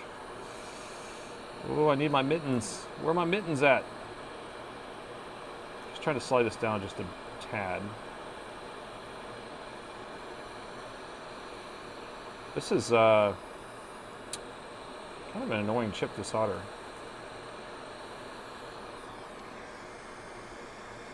More Prime subs. I can't keep up. Thank you.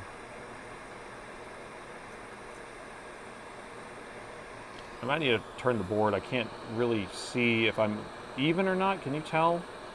So this side looks... I mean, I just can't see the pins on that side. That's the problem. I don't know if you can tell.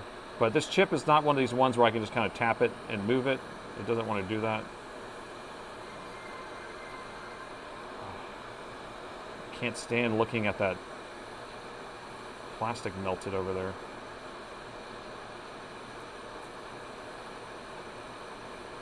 I think we're good. Get it. Get this lined up. Good. Oh, I'm getting hot again. Okay. That's good. Oh. Oh my gosh. The meter's not centered, sorry. I keep bumping it. That is like hot. Hot. Whew.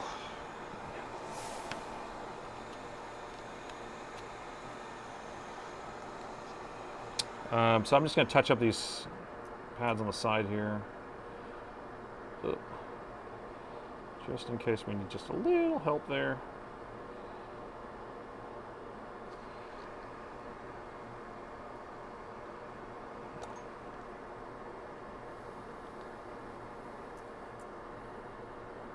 Okay. And I want to look at this other edge. I really, like, you guys got to see this. This is plastic coming out of here. It looks like a freaking Freddy Krueger's horror show, but look at this thing. I mean, I don't know. I don't even know what to think at this point. It's kind of embarrassing. But you can only do what you can do. If that's what you can do, then that's what you can do. I'll try to clean it up. Oh, yeah, I'm going to see if I need to straighten up the chip, but to me it doesn't look perfectly straight, but I don't know. I don't know. This thing is so big. That's what she said.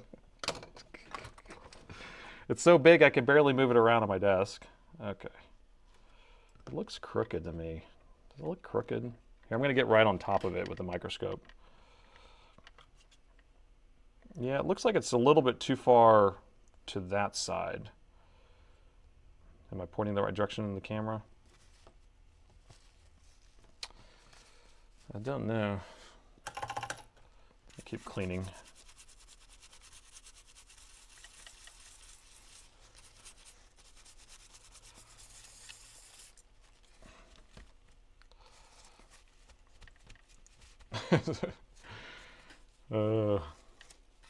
Sorry, I'm just reading Sweden. Call him Sweden Electronics. He loves that. That's what I wanted to call him at first. I think everything's fine. It's not like perfectly straight, but to have to reflow that just to move it over just a fraction. But what do I do with that? Thing looks so gross. Oh my gosh. The chip's okay. I think it's okay. Don't start. Oh. Cut away the plastic. That's a good idea. I like that idea. But I don't want to scratch the board, so let's see. How can I do this? Because I don't want to get a razor blade and start like cutting, you know, like, oh, I'm going to razor blade right around this area, and then you end up cutting into the solder mask. That's not what I want to do. But I can do this. Ah, like nothing ever happened. Yeah. Yeah, I like that. I like it a lot. There we go.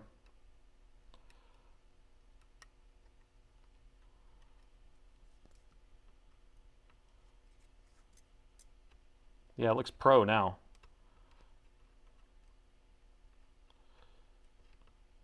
I don't know if I can get that part. It's a little hard.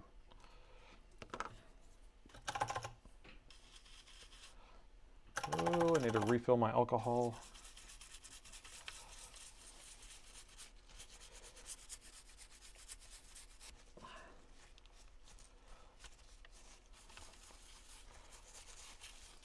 Okay.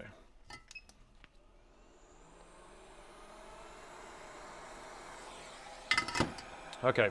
Do we want to see from the height?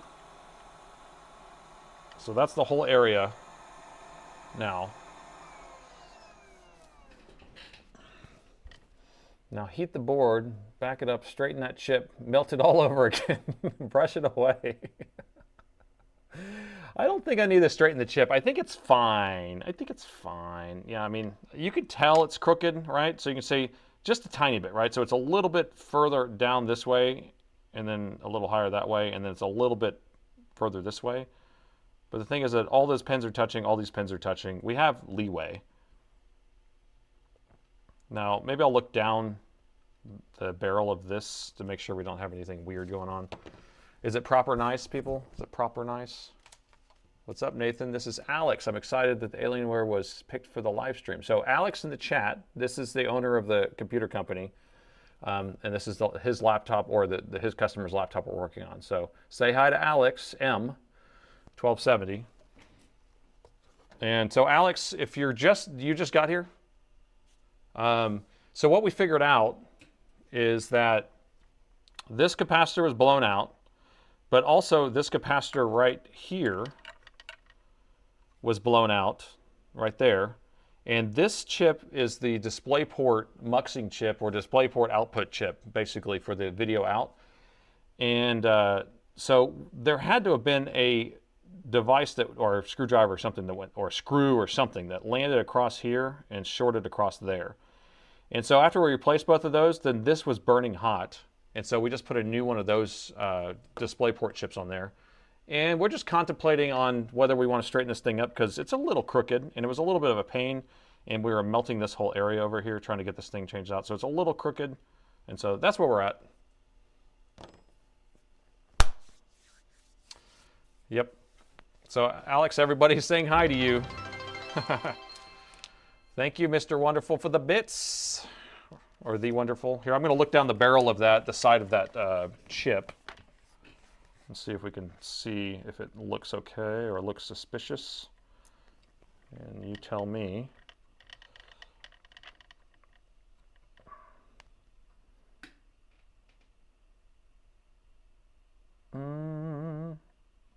Can't tell. Is there one pin not touching? I can't. Can you make that out? Are they all good? It looks like that one in the middle maybe that needs to be reflowed. I'm just going to add some flux on there and hit it with a soldering iron, but I can't. It's like hard for me to hold this and touch it. Let me see if I can move this thing out of the way. Oh, those are all soldered. That was just like a piece of fur. All right, so those are all good. We concur. Those are good. Yeah, Alex, everyone concurs on our videos, so that's the other thing too, is I'm going to ask if we concur, and then you're going to say, I concur. And then, sorry, I'm going to get this other angle. See? See, my mods concur. They got the bell message, though. I can't get a good angle on this way.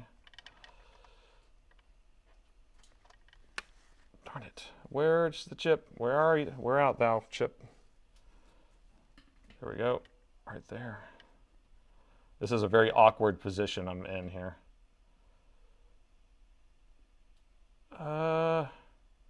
Yeah, see how it's a little crooked there, but I mean, maybe these pins on the end. What do you think? Those probably need to have some more solder put on them. But underneath they are attached still. I mean, the moral of the story is it's not 100%. I really don't like the way it looks,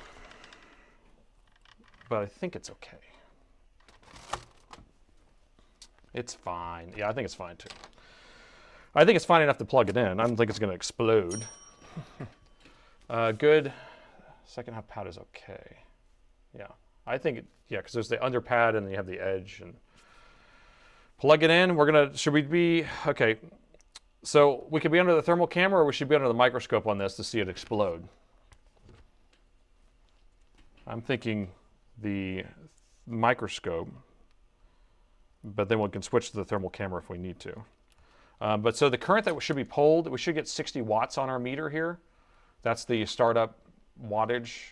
I can't remember exactly the current, but this thing will do a CMOS reset and it takes like 5 minutes or something at 60 watts. Explode on thermal, both. Yeah, I can do both. Here, we can do that one and we get both. I just don't have chat on that screen. All right, so we're gonna do it where we get both things in there. All right, is that a good view? We don't have chat, but we have everything else we need. Let me make sure my thermal camera is focused. Okay, you asked for it. What's the resistance again? Yeah, good point. I love it whenever you guys remind me of this stuff. So before when we measured this, we had 4 ohms here. We have infinite. We had 0 or 4 ohms here. We have infinite, and this is the other capacitor we changed out. So all this is not measuring high anymore, and that's just our ground, and that's regular. So good. Okay, now we're ready. Okay. All right. 3, 2, 1. Okay, 0.05, and then we got, that's not the right wattage we're supposed to have, but I don't see it getting hot.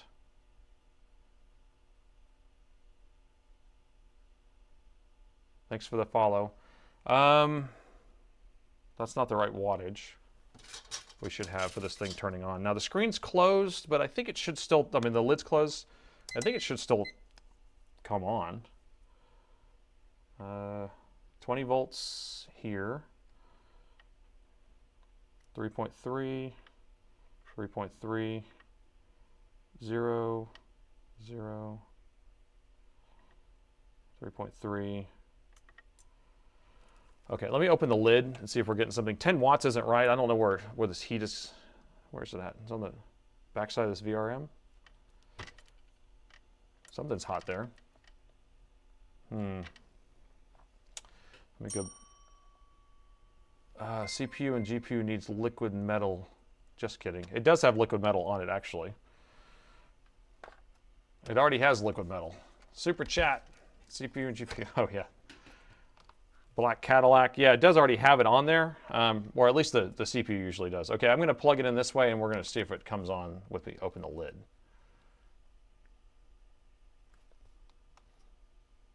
You know what's interesting, Alex? So when we got it, we turned it on, it worked, right? It would come on and it would have the keyboard lights and all this stuff.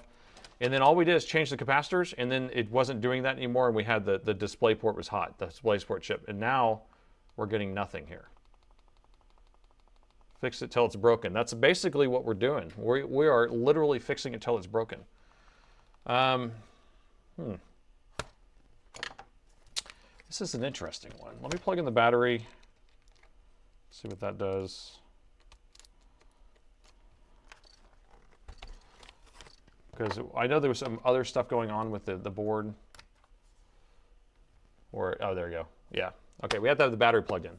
So this machine, they had, remember, they were replacing the DC jack because the port broke in the back, and then they shorted out something that caused it where it doesn't charge the battery. So I think either the power management chip is busted or the PSID pin is shorted. So we have to have the battery plugged in for it to actually power up the VDD and everything like that. And we're not, well, it takes a little while to get the 2.7, so we're going to wait a little bit of time. So give it some time. Give us some time. This is a 5-minute CMOS reset. What has been the easiest fix you've done on live stream? The easiest fix we've done on a live stream. Didn't we have one where we just kind of flicked off a capacitor and it was fixed? I've had one where it doesn't. I can't find a problem with it. Easy is definitely one of those things. I mean, I don't know if it.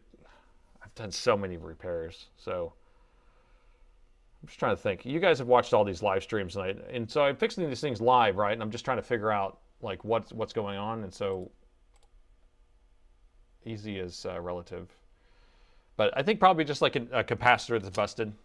This takes a little bit of time for the startup, so we're going to let it sit here. This is a 5-minute CMOS reset, by the way. Oh.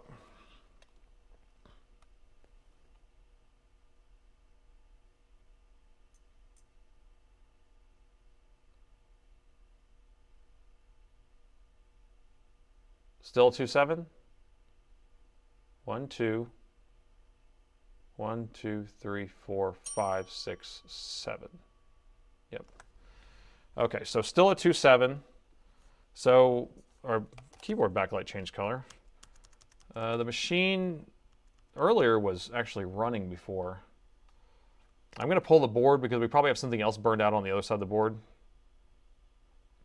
And we will need to pull the board anyway to fix the power management chip or whatever else is blown up. I'm going to hold down the power button and reset that. I just want to see if we can get something different. Before the caps lock was responding, and now we're not getting the caps lock responding. So I just want to see if we are getting at the post.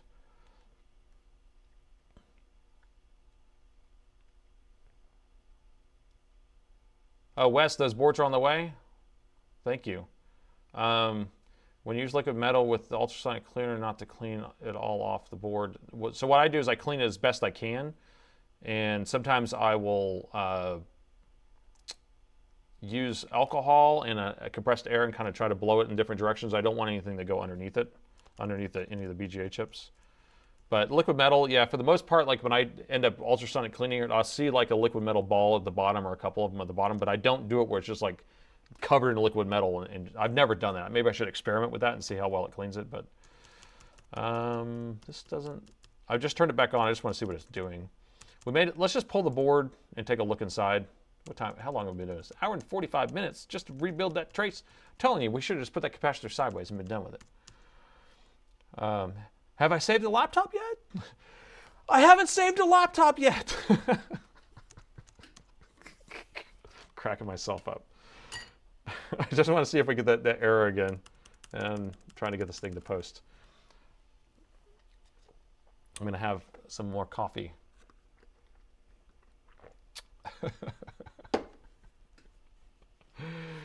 Oh. Like the stream, everyone. That's right. So if you like the stream, then other people will know the stream exists. Visual inspection. That is next. Yes. So we're going to pull the board. I'm pretty sure we have something else going on. Give the master some time. So the machine will only come on with a battery attached, and it pulls current with that. So that means the VDD is probably missing on the. I'm thinking we have a power management chip that's blown up. But that wouldn't mess with the screen. And I've definitely fixed the PSID chips being blown out on this whenever the DC jack is busted. I don't know. Have y'all seen that SNL skit?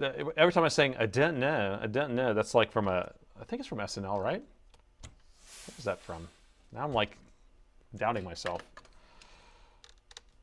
I think it is an SNL skit. LLM. Yeah, we're going to have an LLM event if we have to take this heatsink off, which we are going to have to take it off. So LLM stands for leaking liquid metal, or large language model, but I kind of recoined it to leaking liquid metal. And this machine has liquid metal, which is a gallium-based thermal compound on the CPU, sometimes the GPU also. I doubt it does on this one. And it has these, like a foam dam where it tries to keep it from leaking out, but a lot of times it does leak. This machine's never leaked on me, though. It's only the X17 that I've seen leak the most. I've seen that one a lot. I have a t-shirt, too, that says LLM, and it has the explanation on it. So you can go buy the t-shirt. There's a link in the description.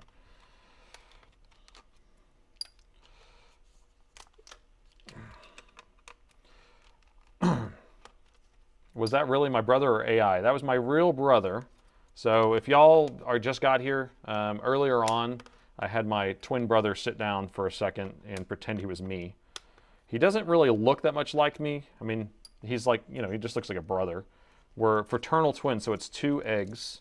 So it's basically like just regular brothers, just at the same time. We are about to do physical inspection, but I have to pull the board out, and I have to find all the secret screws. Almost 100 on Twitch, nice. Keep going. If we can average above 75, then Twitch will reward me somehow. I don't even know what the reward is, but I'll take it.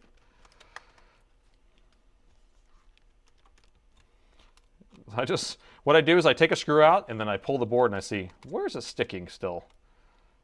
I guess I should undo this Wi-Fi card. When rookies do repairs first, they never know how much damage they've done, and they just keep going deeper. That's right. That is correcto. I have a video that I filmed Monday, and I don't know when I'm going to put it up, but it was one of the dirtiest laptops I had ever worked on, and it was sent in by another repair shop, and he said, "Oh yeah, you should have seen it before I sent it to you." So he had already cleaned it out. I was like, oh my gosh. It was bad. It was bad. It was so thick, like I was collecting up all the gooch into a big pile. New day, new flux. And what do we have this time? Where's the secret screw at, people? I feel like there's a screw right here, but I don't see it. I mean, take out the SSD, I guess. The SSD should not have a screw in it that holds the board down. What about the laptop you had with bugs in it? So that one was against the law to send back, and so I had to throw it in the dumpster. Where's the SIM card slot on a Dell Latitude 5420? SIM card slot on 5420 is 5420, 5420, 5420. 5420. Right here. Right there. There's the CPU, there's your RAM slot, it's in the back. This may be a 5400 or 5410. They're very similar. It's going to be right there in the back.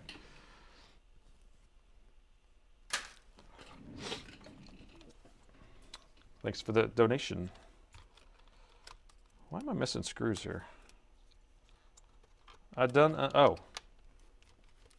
found the secret screw, guys. There we go. There's that one. And then this one's just a snagger. It's snagging around there. This thing's giving me some trouble. Oh, it's a standoff. It's not even a screw. I've never had to take this standoff before out. Well, thank you for the... I appreciate it. Thank you for the $2 and for the $5. Okay, and the motherboard is out. Sometimes I like to look around here and see if we see any melted plastic, because if we had like some sort of explosion on the board, you would have melted plastic here. But I don't see anything. So this thing's massive. There's 2 fans on the CPU side, 1 fan on the GPU side. There's also a 3rd fan that goes here that blows up the memory. This is the machine that has a tendency of having a power rail failure on the DDR5 memory. This is a 5-volt power supply. So if you ever are working on an M18R1, M18R2, or an M16R1, and you're getting a 3-5 error, which is 3 red, 5 blue, the first thing you can do is pop the bottom off and measure the capacitor right here. If this capacitor is shorted, then pull the RAM out and then measure again. If it's still shorted, it's going to be, I said capacitor, but measure this coil here. And if it's still shorted, then you're going to have one of these capacitors bad. I did not send this batch of gooch to the gooch collector. He already has enough. He did not want any more of the gooch.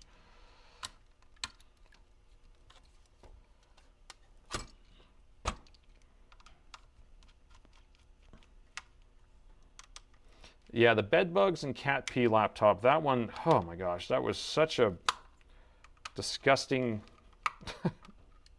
disgusting laptop. And the laptop wasn't even worth the money. Stealth screws.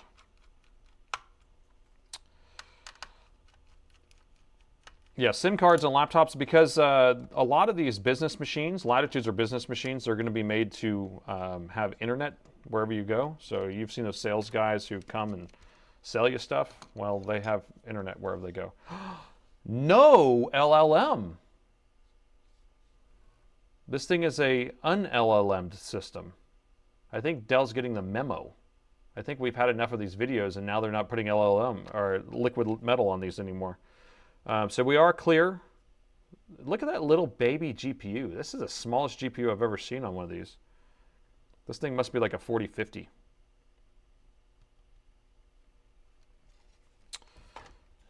It's so cute. So cute. I'm going to take this shield off, and then we'll look underneath that. All right, let's get under the microscope and take a quick look around. We're going to do our physical inspection, especially in this area back here. Work good explaining steps, every step along the way. Well, thank you, Eric. Thank you very much. I do the best I can. So here's our CPU. Here's our power stages.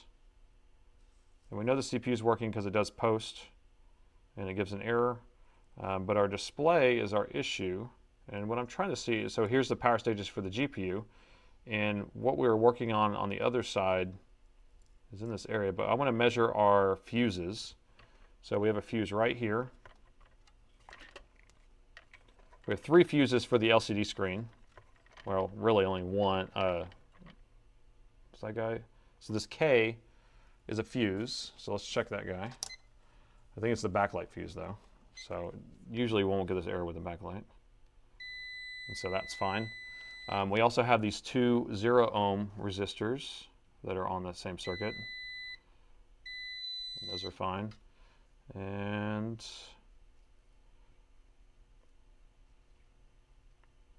we got one of these guys, polyfuse.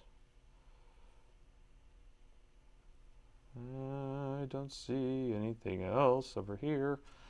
Okay, no more fuses. So we're just going to kind of walk our way around the board because we need to also see the power management chip or that area because we know that we're going to have an issue with that.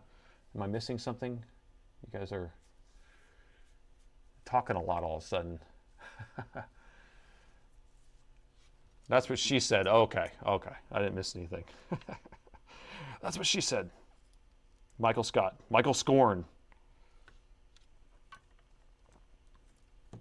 All right, so we're going to work our way around. I can't remember exactly where the PSID pin goes, but we'll figure it out if we have to. And we can measure the PSID pin. But I want to work our way around the board to see if we have any burnt components.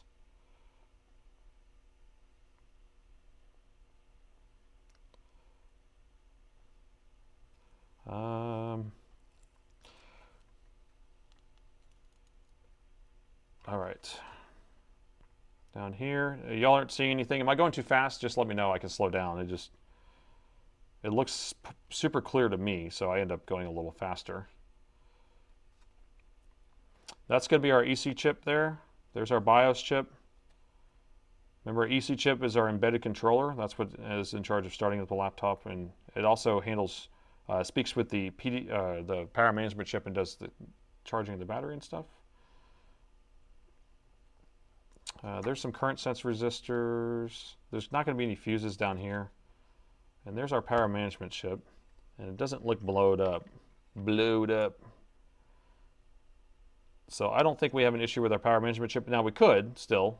Although, is that a dot on there? See that little dot? Can you make it out? There's like a little dot right there. Can you see that? I don't know. Let me see if I could contrast it here. Yeah, it's a little bit better to see. I don't know. I mean, I don't think it's burnt.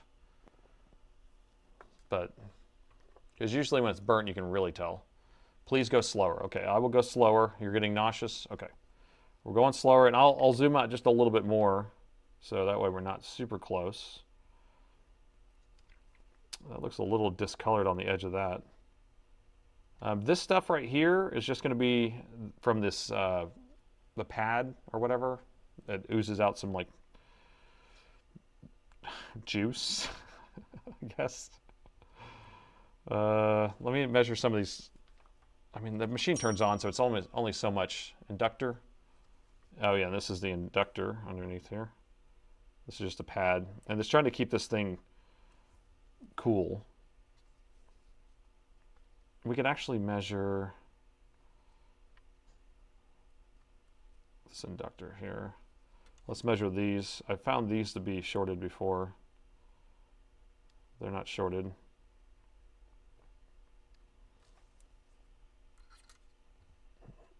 Those were the charging MOSFETs. It takes the 20 volts and then produces 12 volts to charge the battery, and that's the charging inductor for the battery. Measure. So that beep for a second until it, gosh, I'm starting to like stutter on my voice, my thoughts here. Give me a second.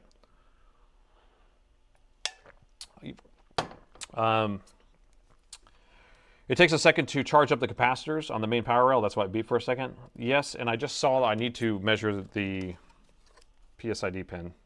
PSID is our pin that is on the DC jack. That is the communication line for the charger that tells the laptop how big of a charger it has, so then it knows how much current it can pull from the charger. Right here is our 19 volt supply. It goes here. This is going to be ground, and this is going to be our PSID pin. And we have a 6 ohm short on our PSID pin. So I don't. Sorry, I have a motion sensor on my light and my microscope camera, so I don't end up leaving it on. It just turns off after 2 minutes, but it didn't detect my hands for a second, so it's rebooting that. Anyway, so we have a 6 ohm short on our PSID pin. That's the communication line for the charger, and what we're going to do is I don't know where that circuit is. I believe it's right on the other side of the board, but we can inject voltage there and we can figure out what's getting hot, and then that will fix that up. I believe it's just right here though. This is right on the other side of the board. I believe it's over here. And I guess we could check to see if we can find 6 ohms on this side of the board. Unless somebody knows where it is already. That would be super helpful. It's going to be right around here somewhere. That's point. Sometimes if you don't know where it is, you have to find 6 ohms. Right here we got 6 ohms. Okay. Remember we were saying that that's a little hot looking? Looks a little discolored on the edge of that. So we got 6 ohms there.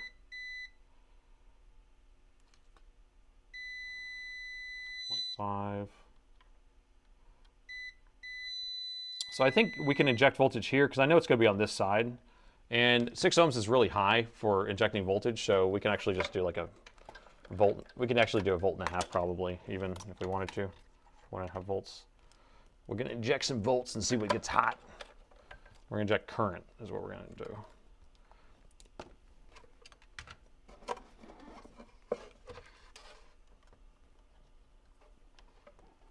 All right, it's a new setup here. See if this works better. Put that right there.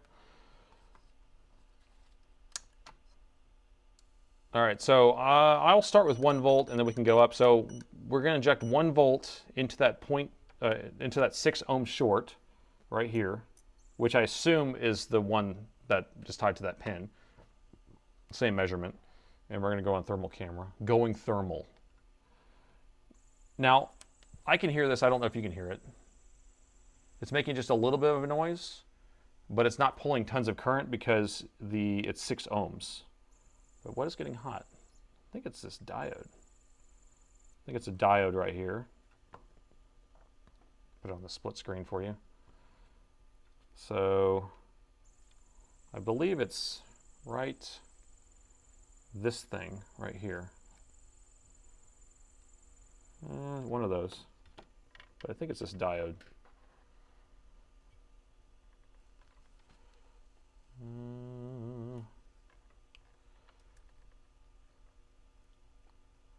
Yeah, I think it's this diode right there. That's my guess. So I'm going to put some alcohol in this area.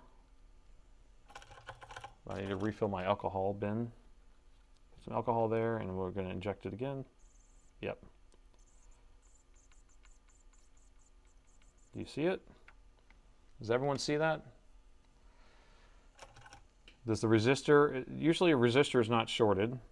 It will just be blown, but look at that diode right there. I'll zoom in again for you.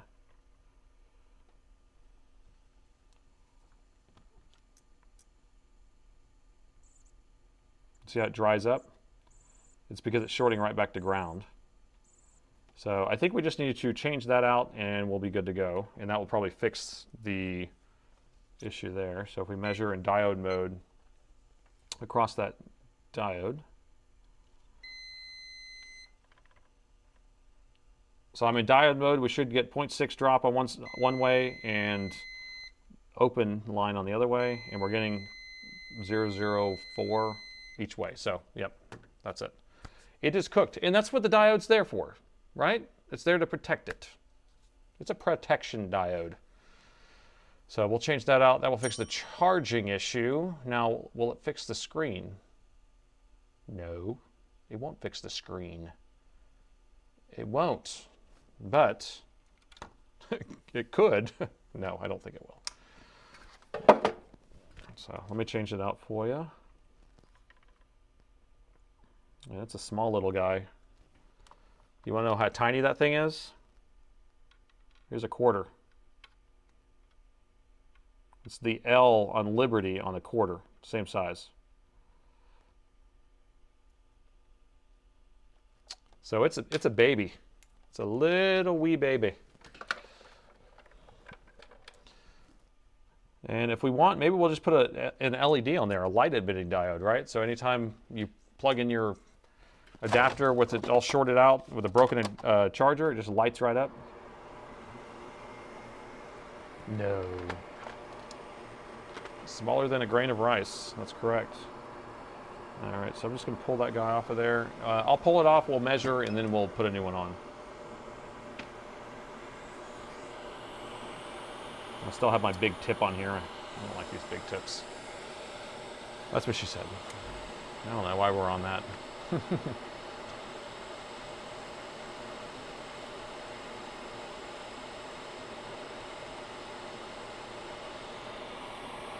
All right, is it hot? Is it hot yet?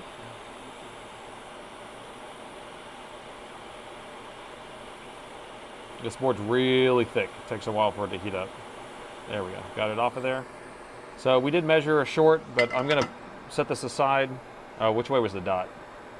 So this is one that's a little bit harder to get. So it has a dot on that one side, and we have a line on that side. So that's what we're going to pay attention to. So a line should be there, and sometimes there's a line on these, sometimes there's a dot on these. All right, and then we'll measure it again. So if I measure this way, open line, measure this way, we should get a beep. And we're good. So the board should actually work the way it is right now, but I'm going to replace that with a new one.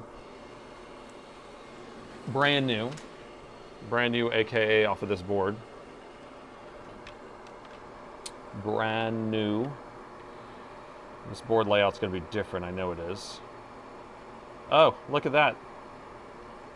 It's missing on this board already.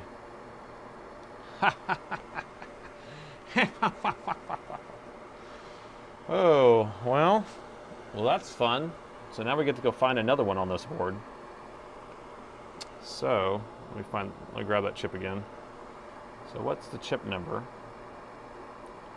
So it's going to be an FF with a dot. FF dot. So that's what we need to find, is an FF dot. Very official naming scheme.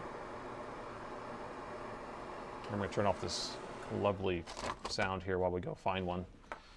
Common problem then, well, it's a common problem when people break their DC jack. So when I'm talking about them breaking it, they're taking this end here. Here, we'll look at it this way. They'll take the end, they'll not take it, they'll break it. And they'll break out this entire center part will be broken out. And so these outer pins here are ground.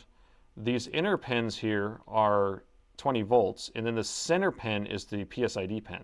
And so if this plastic housing is gone and you just have a bunch of pins there, then this middle pin will end up touching to this 20 volts. And so you send 20 volts right down it, and then this diode blows itself out.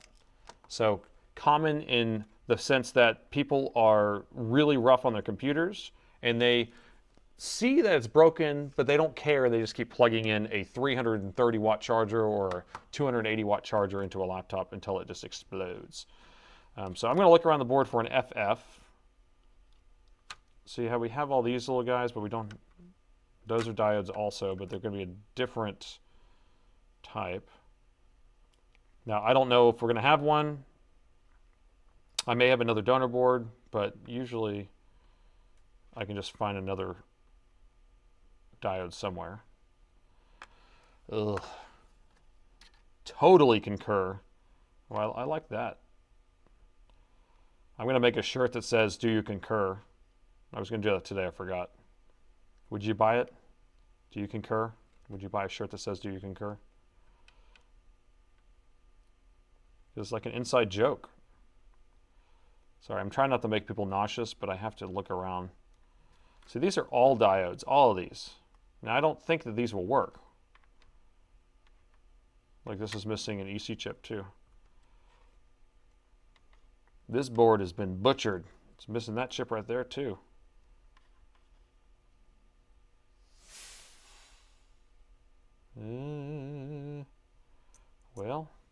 Well, let me see if I have another board. I'm trying to remember, is this the one with the cracked CPU? Yeah. That's the one with the cracked CPU. Let me look and see if I have another donor board. No respect, no respect. Broken ports, common. Alex. I concur, that worked. I'll buy it. For all the staff, everyone. Okay, let me go back here to these boards. I know I have a couple boards back here, but I haven't taken any parts off of them yet, I don't think. Yes, I don't like stealing parts off boards unless I know that it's a lost cause. Let me see about this one. All right, here's another Alienware. This is an X17 something, R2 maybe. Let me see if this board has the same stuff on there. This thing has a bunch of chips taken off of it too. Oh my gosh. I'm stealing it all. Stealing all the chips. All the chips. You get a chip. You get a chip. All right, so we got to find an FF, right? There's our power management chip. Where's an FF when you need it? Now, FF doesn't mean anything to me. It doesn't mean anything to you, I'm sure. But I don't know if anybody can tell me what I can take as a replacement.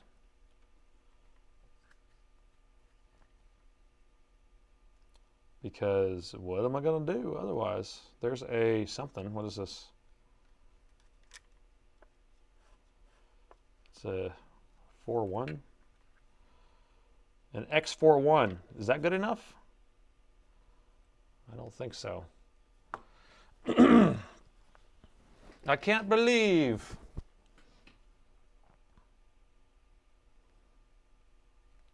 Can't believe. I don't know if I'm going to be able to find one, guys. Or like instantaneously.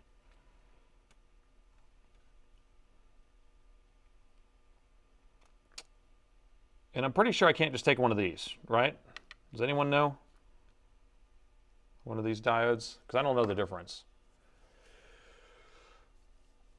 Your school district primarily uses 18 Area 51 systems? Really? Remember they were the better laptops? You had any ideas why they wouldn't try to repair and just throw them away unless I'm in the right place?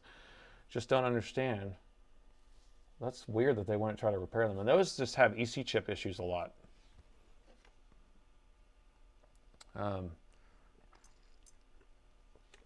Yeah, send them on down. I'll work on them. I'll work on them. Okay, so just a Zener type diode with breakdown voltage. You better get a donor party at the warehouse. Oh, proper calibrated bridge, but we need to only go one way flow. Throw it away, my goodness. Yes, Trigger, it needs to be a Zener. And I don't know how we can tell the difference between a Zener and not on here. I don't know if it's the package shape, you know, how these kind of have the legs, and the other one was a square package. Like these are diodes also.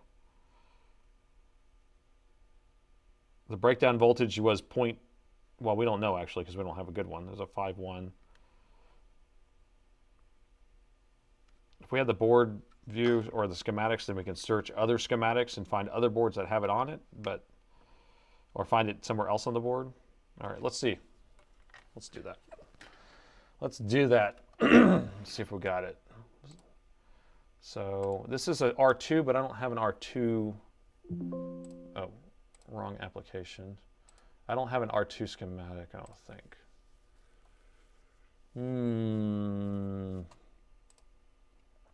Got an R1, an R1. Let's go with R1s then, I guess. Okay, where are we at? Where are we at? So we were down here somewhere, and PSID, this guy right here. So this is that thing. AZ5725, or is it this number? I don't know which number it is. But the question is, is there another one on the board? If I search, see if I can find another one on the board. No. So ED, so we need to find other EDs. Let's do that. ED.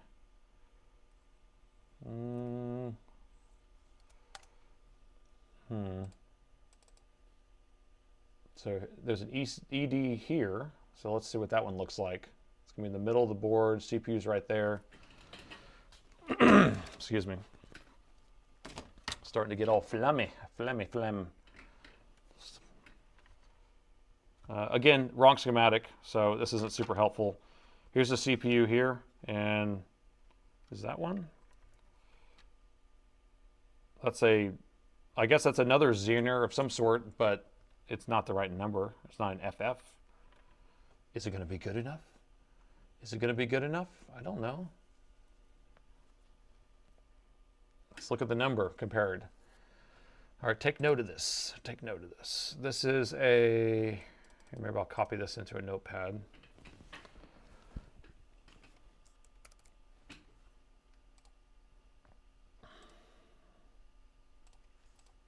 All right, and then let me go back to the other one.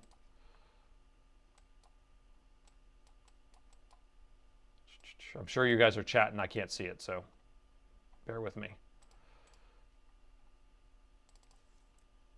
I think these are the same. Well, that number is the same. Does that mean it's the same, guys? What do you think? Let me get back to the chat so I can see. So based on that, it's basically saying that those are both the same ones based on the board view, which you can't always trust that number. You know, ED, I mean, I don't know what ED stands for. I mean, diode probably, but erectile dysfunction probably. I don't know. Any board with a PSID pin circuit? Well, that's what we just grabbed, this one, to look at that, and I didn't see one on there.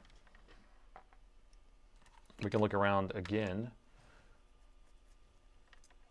Give it a try. We can do that. Same.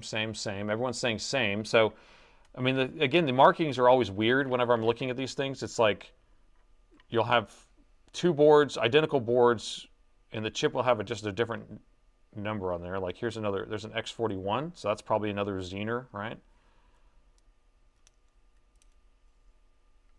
Now, I don't know where the PSID circuit is for this. Where's the DC jack? DC jack's here.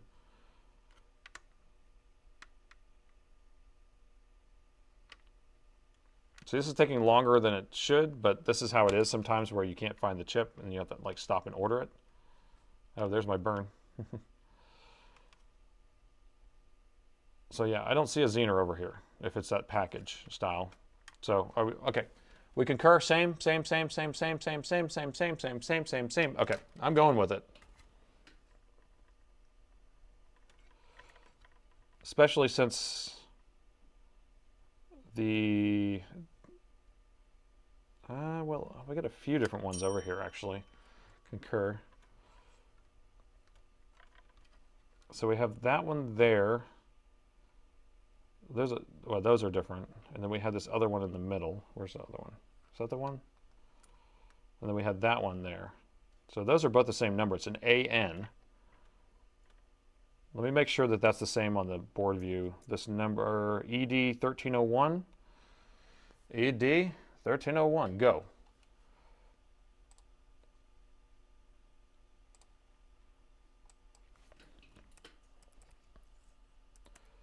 ED1301. Okay. And that number is the same, right?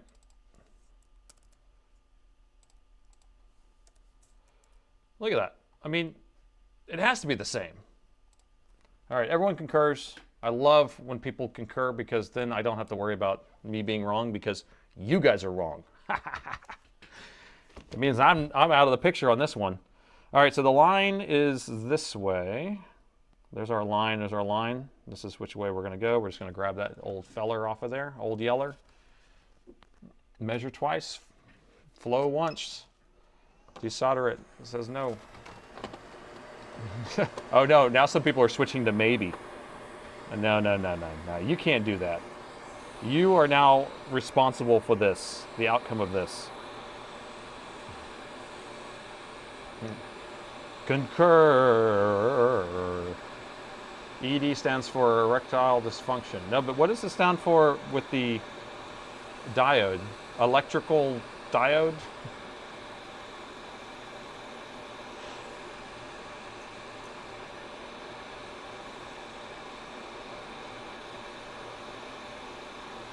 Yeah, I'm raw dogging this thing off here with no flux. I don't need it. Where I'm going, I don't need any flux.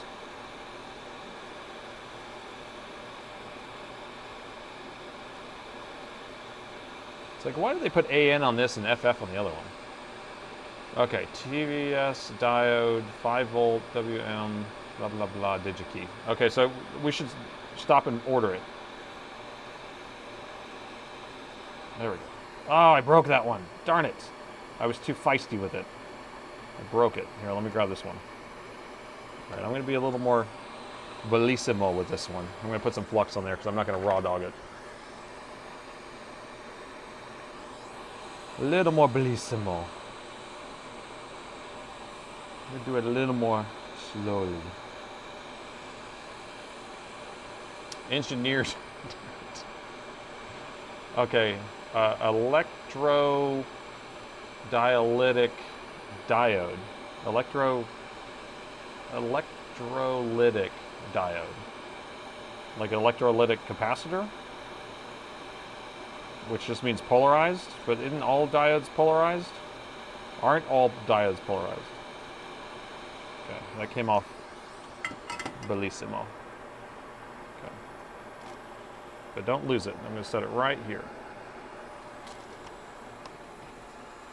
Ow! I need a smaller nozzle, yes, but every time I start to heat it up, I leave the same nozzle on. God, because I'm an idiot. Idiot. Where'd it go? Where are we at? I do not remember. I do not remember. Don't worry. Okay, I don't know where I'm going here. I've lost my bearings. I thought it was over here. Is that on the other side of the board? No? Where's the DC jack? DC jack's right there. Ah, aha! Found it. Right there. Do you see it? I'm sure everyone else saw it. They were like, it's right there. It's like when you're trying to pick something out of a list and you just can't see it, but everyone else can see it around you. Okay, here we go. I'm going to put some fresh water on here so I don't have to worry about heating up too much. Electrolytic grease.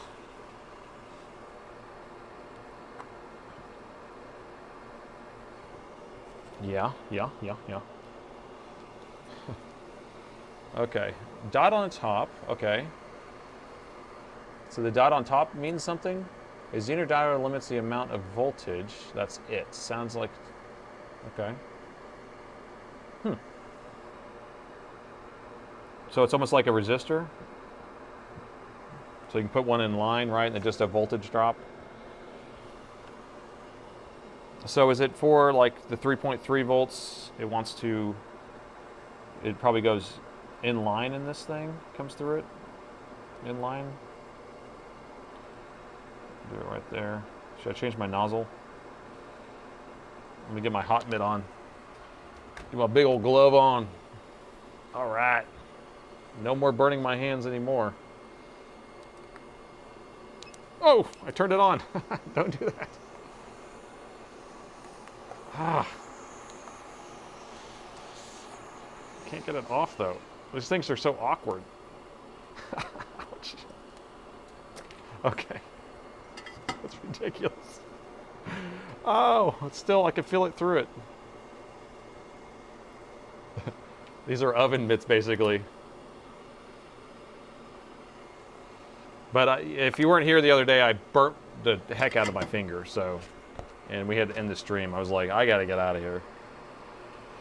Okay, all right, I think we're good. Yes.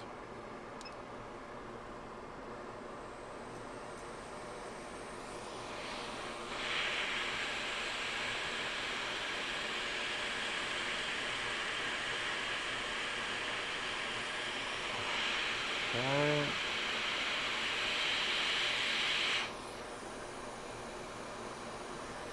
So I'm just tacking it into place again. I always like to tack it first, and then I can come back and get it on there nice and even. Whew. Got lots of solder under there. Okay. Toothbrush.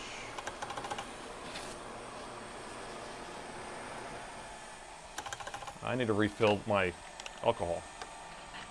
Not that type of alcohol. Just out. This is empty. Every time I try to dab it on here, it's empty.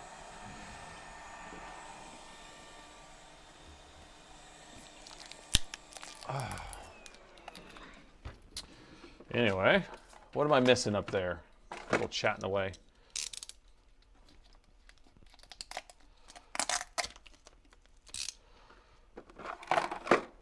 Diodes work as valves. The inner diodes work to flush the voltage, the remaining voltage. Okay, so is it when it has a actual frequency on it then? I learned all this stuff a long time ago. I mean, it was the late 90s when I actually learned about that stuff. And I have no real need to know how all that stuff works when I'm doing this stuff, because all I'm really doing is diagnosing and figuring out why things don't work. I'm not actually doing circuit design or anything like that.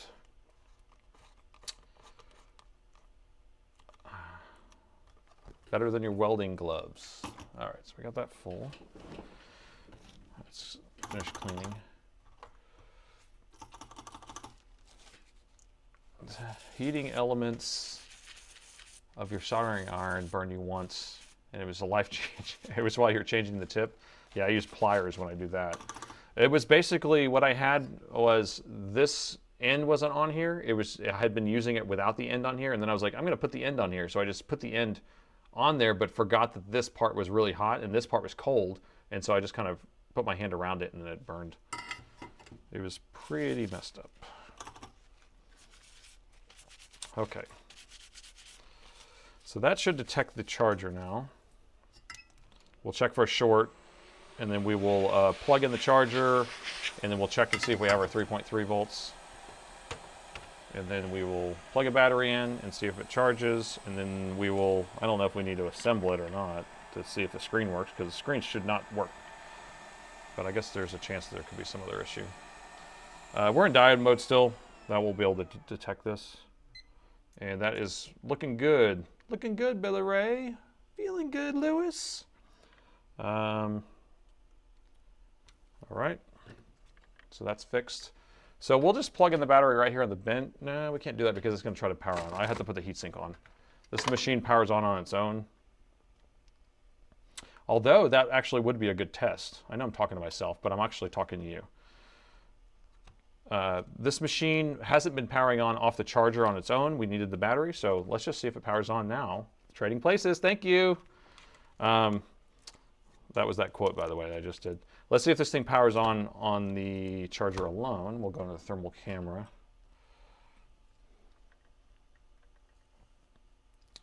And see if it powers on. Okay, keep an eye on the power meter. Will the you want to do a pull with a diode pop? No, it should not pop, dude. It better not pop. It would not pop. Okay, 3, 2, 1. We want to see if it pulls 60 watts. 46. Yes, so everything's coming on. You see the CPU, GPU, and chipset, everything's coming on. So we fixed that issue.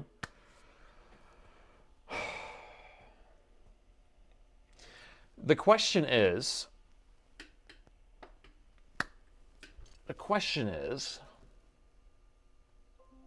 should we put it back together and see if the screen works now? I mean, I don't know. It doesn't seem like it will work. It doesn't seem like it will work.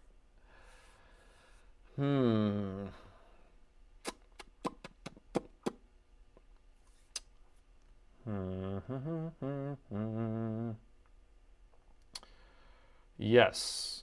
All right. So we're thinking we should put it, I guess it's not that much work. I'm not going to reassemble the whole thing. So I'll just bolt the heatsink back on. I'm not going to put some new thermal compound on or anything like that. We're not going to worry about that. We're just going to see if we can get this thing to fire up. Because it's proper nice. See if we can get picture. I hate how big this thing is because it's hard to line up the screws for the heatsink. It's time. I don't think so. Do it. I have faith in you.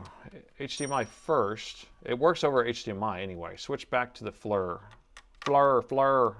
Y'all want to see what the FLIR looks like real quick?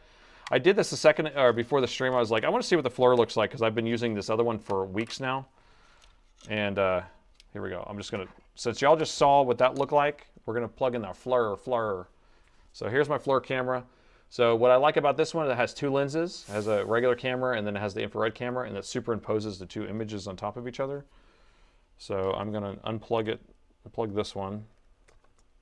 We'll plug in the FLIR. I can FLIR. FLIR concur. And plug that in, power that on, switch to the FLIR. I have to hold it in place because I don't have it mounted here anymore, but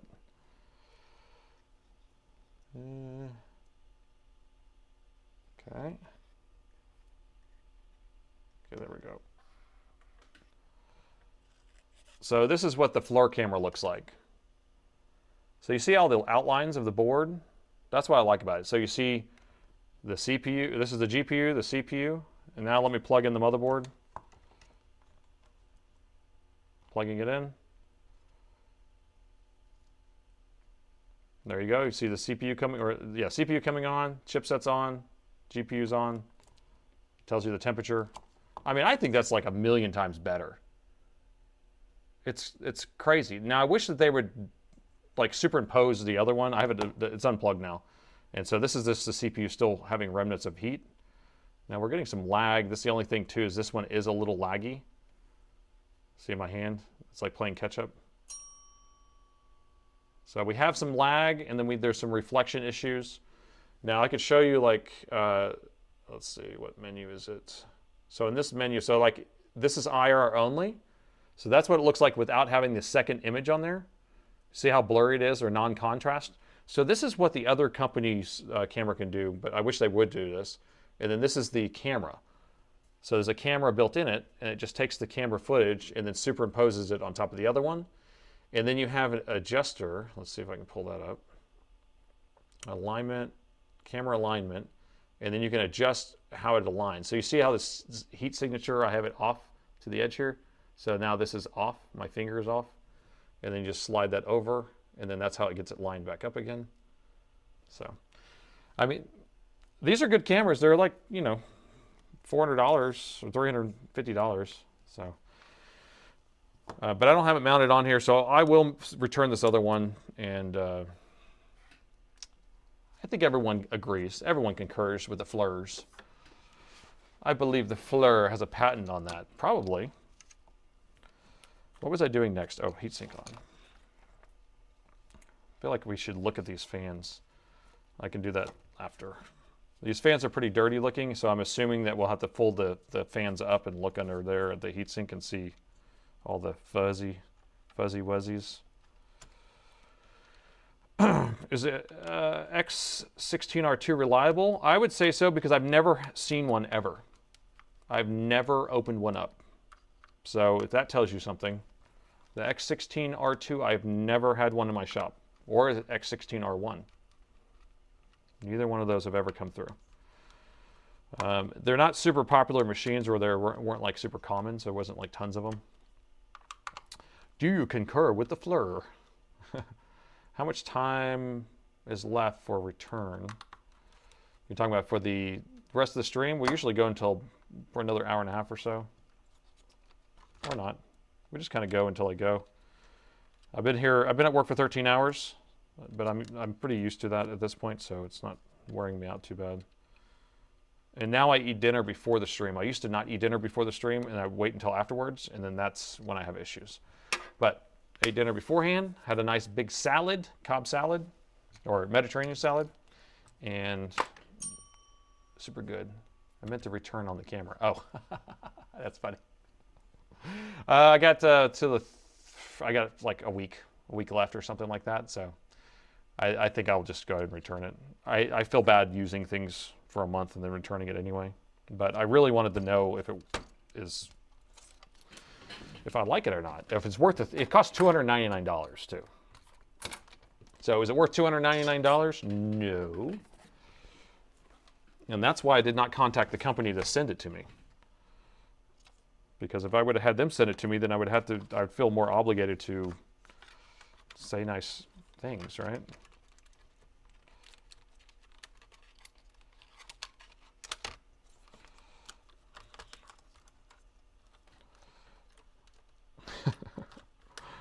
Oh gosh.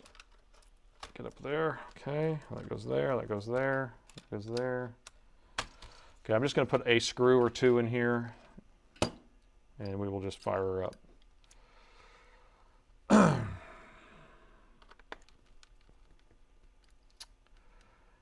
When's the last day for the return? I said that. Reliable. Okay. I just got one with a 4080. All right. Well, my issue with getting a 4080 or 4090 is I generally would, if it was me ordering a laptop, I'll just say it like that. That's a better way of saying it. If they offer a 4080 or 4090, or they offer like a 5080 or 5090 or one of those higher end, I would get the 70. Because they run too hot. And so I'd rather get something that runs cooler and not worry about it. I know that the FPS difference is going to be something, but I'd rather get a 5070 than a 4080. How's that? Because you know the 5070 is going to run cooler and still have the same FPS, usually generation up. It's like a step up or down.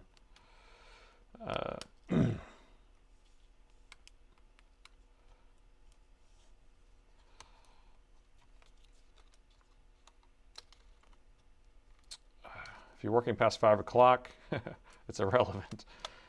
I think once it gets past 9 p.m. here, where it's 8:37, then it means I got to open up the bourbon. And then it gets real crazy. Okay. Oh, where's my power button? Uh-oh. Uh-oh. This ain't enough. This ain't enough. Make it enough. So there's supposed to be a ribbon cable right here. It's underneath the motherboard.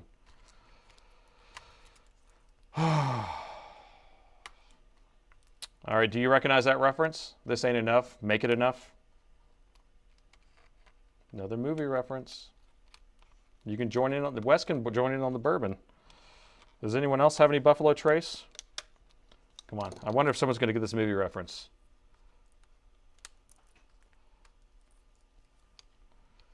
Friday. Thank you. Yep. This ain't enough. Make it enough. It's like, oh man, it's Ice Cube. He's trying to go to the store and his mom gave him money. And the mom didn't give him enough money. And he's like, this ain't enough. Little Rascals. It could be the Little Rascals. Yeah, Friday. Friday. Stoner movie. Here's the wire that I was looking for. This actually has the power button in it. It was just underneath the board. It was tucked away. Tucked neatly away. This was supposed to be real quick. I like to do everything real quick.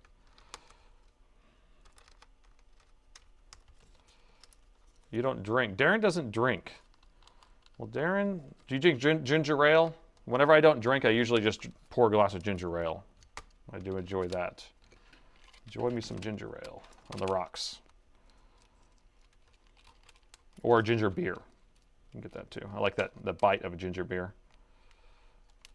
Or you just drink water. I guess you could just drink water too.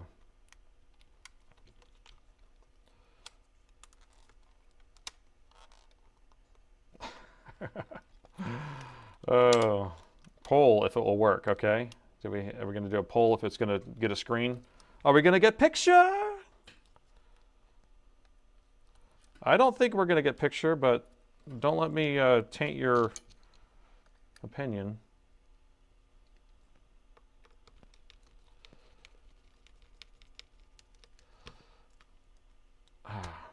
You only drink ginger ale if you feel nauseated.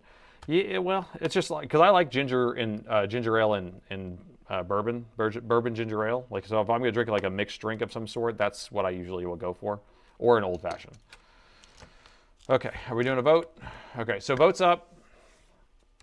I have this screwed in enough.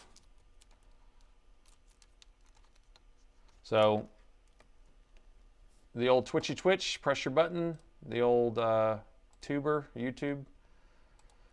Press your button there. I'm going to pull the poll up. All right.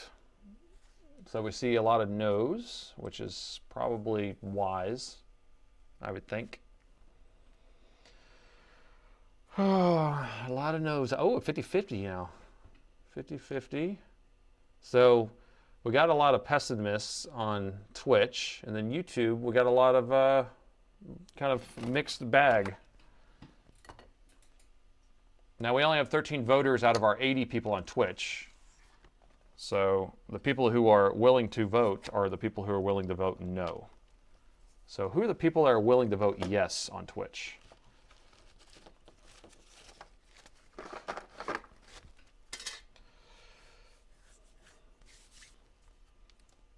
Okay, I'm going to just plug it in now because it takes a little while for it to even get the screen if it's going to do it.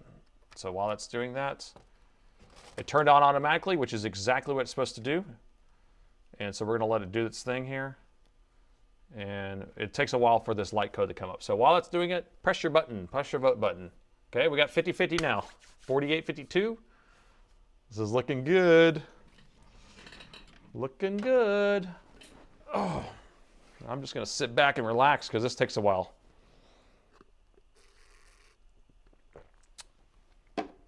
So will a boot up display test bypass the 2.7 code? We can try it.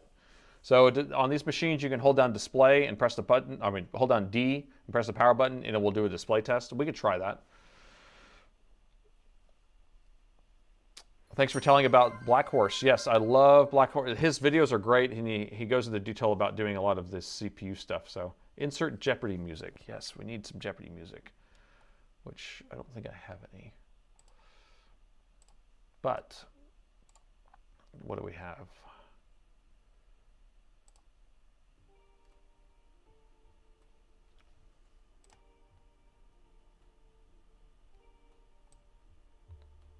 I don't know if I can pipe in any other music here.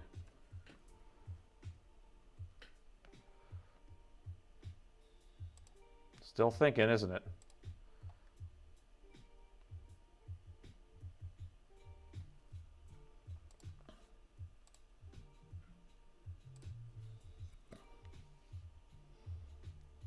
Okay, it turned off, which is what we want it to do. It should come back on now. We try juggling it. Think positive. Think, all you have to do is think of happy thoughts. Just any little thought. So it's still not giving us an error code yet.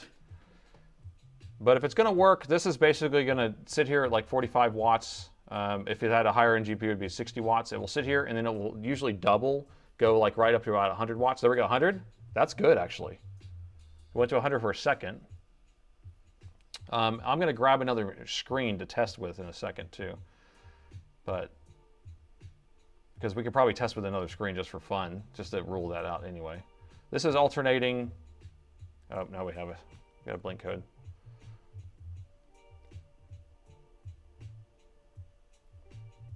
One, two, 3, 4, 5, 6, 7. All right, still have the 7. All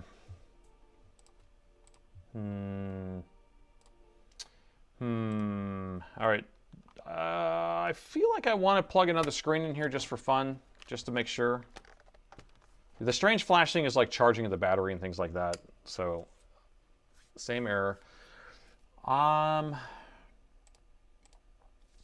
think I need to get a test screen. Let me see if I have a test screen over here that I can grab. Give me a second. Square one. No, we fixed the charging issue. The laptop's charging and powering on now, so I think we did a good job. This is X17. This is 15. What's this one? This is, ooh, I think we hit a jackpot here. This looks like a, this is it. I got one right here. Boom. And it, look, it says test screen, our screen. Whose screen? Our screen. Well, that was easy. Now, if I needed to, I could just go out to the warehouse. I have every test machine for every single model that Dell makes, pretty much. So I could just grab our test machine, and then I would be able to do it. But I have one right here. So I'll just prop that up. And we'll plug it in right. Ah! Don't fall over. So the battery's unplugged. Now we can play with the connector here. We're just going to rule out any issue with the screen. Wait a minute. Wait a minute. Which way does this go?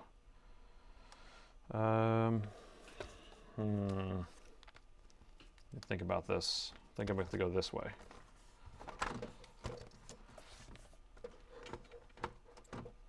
Let's do it like that. You screen, I screen. We all want an LCD screen. Okay. There we go. That's plugged in straight. Nice and tight. You've done soldered that chip. Okay, here we go. Plug this back in. Now I'm gonna have to prop this open or else it's gonna think it's closed. Let me think about this. I hate whenever we have precarious situations like this. There we go. I'm gonna do that. And I'll have to tell you if it does the light code, I think. Unless I can get this in the right angle. Okay. You can kind of see the light over here, and then you can kind of see the screen over here. I just don't want to pull it too much. Okay, we'll let it do that thing. Don't want this wire. I don't want it pulling too hard here. Ugh. There we go. That's much better. Okay, nothing to see here. Nothing looks messed up. Oh. So funny. You know what? I bet I know what happened. I bet I know what happened. Alex, you still there? I think I know what happened for the shorted components. This is what happened. And I can tell you I've seen this happen before. I'll have to show you in a second, actually. I'll tell you in a second. Just remind me to tell you what I think happened. But I think I know what caused the shorts on those capacitors and blowing out all that stuff. It is kind of an amateur move in a way, a little bit, but it's okay. It's okay. He's gone? Okay. But we'll figure it out. So this is still blinking here, but this is not blinking because of, oh, there it is. 1, 2, 3, 4, 5, 6, 7. All right, so we still have the same issue. Now, the problem with this whole issue that we're having right now is that I may not be able to fix this because it could be a deeper issue with the chipset or something like that. Did this cable come unplugged? Are you kidding me? Or did I just unplug it? I think I just unplugged it. Let me show you what I think happened. So they said that they had it propped up like this on the counter, and then they plugged in the charger like this. So you see how this is just dangling right here? So instead of having it bolted in there, they had it dangling, and I bet that it hung down, and I bet that it lines up exactly with what it blew up. Right there, like it does. So the edge of this housing is all metal, and it lines up exactly with what blew up right there.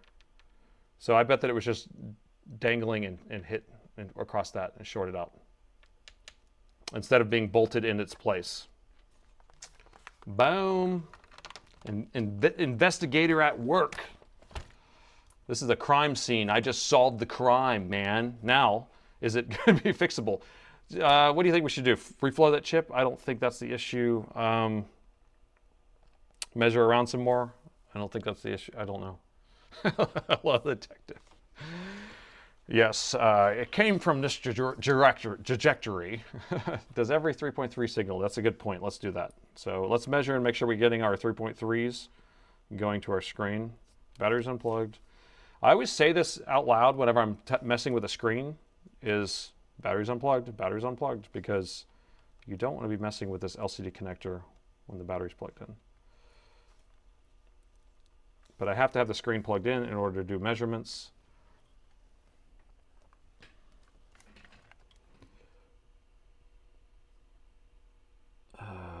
Does it look fine? Is it tight enough? I'm going to bend this down just to be safe too. And I think I've shown people how to do this. So sometimes you'll get it where you'll get like kind of a, it gets bent up a little bit. So what I do is I take the end of my tweezers and I'll just slide this across and just kind of press down on it. And that will bend the pins back down a little bit more. So it gives it, because I can actually see this corner is lifted. I don't know if you can see it. But this corner is actually lifted up. More detective work here, guys.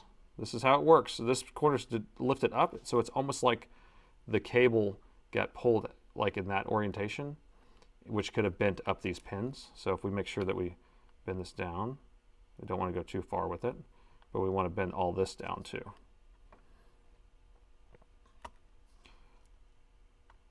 Laptop Repair Detective School. You have just become the newest recruit. All right, that's nice and snuggy snug. Actually, we don't want that over there because we're going to measure the voltages and stuff on that side. That needs to be cleaned. Yeah, I guess we could clean it too while we're at it. Batteries unplugged. Yes, I'm going to say it every time. We'll clean all this just for fun. Is it 9 o'clock yet? It's almost bourbon time.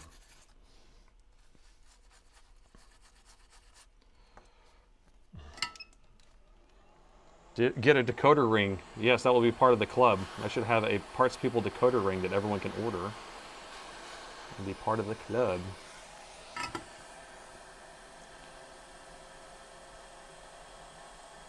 All right, ooh, that's nice. That's nice. This side's still a little weak. This side's good. So I'm going to tighten this side up a little bit more.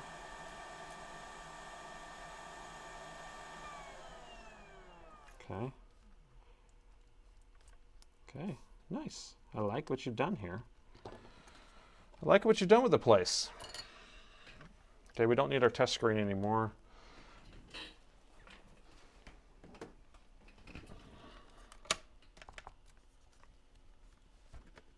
I'm going to plug it in like this because I want to measure the voltages here anyway.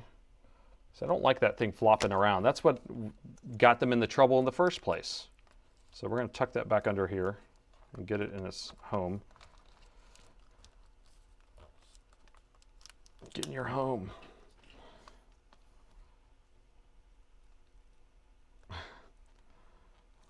Dang, that's a filthy connector. You got Paul Daniels in the house? Paul Daniels, I was showing off your software earlier. So for anybody who is interested to know what this beautiful piece of software is, this is written by Paul Daniels, and he's in the chat right now. Okay.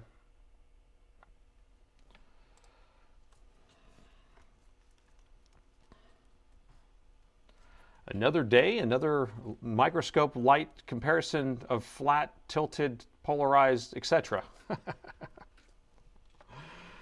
Oh gosh, Polly Paul, you're funny. Yeah, so we've had a fun one so far. So we're going to wait for us to get to the 2.7 error here.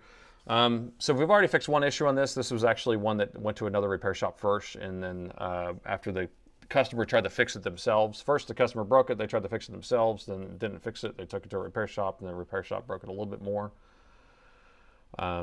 So, we're still working on it. The legend is in the house.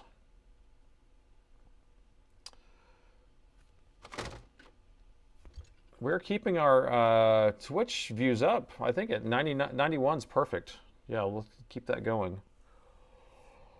Call them the ED encoder ring. That's a good callback from earlier. So we were messing with ED diodes, electrolytic diodes, apparently. And we had to just find some random one off some random board. We're going to wait for this thing to get our 2.7 error again. Repair shop induced the problem. Yeah, the repair shop did this on accident, but we don't know why. Okay, let's see if it's going to get it.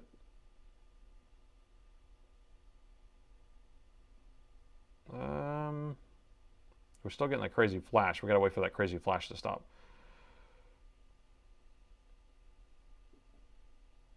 Are you sure the repair shop did it? Wait, look at that. We're still sitting at 100 watts. Okay, I thought it would stop. We're back to our error code again. 1, 2, 4, 5, 6, 7. Now caps lock is running. Caps lock works. So we know the machine's booting or posting at least. So now I want to... We're at 150 watts now.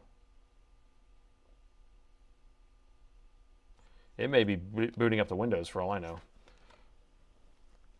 Well, there's no SSD in there, so I know it's not booting up in there. So now I want to measure the voltage on the LCD connector to see if we have 3.3.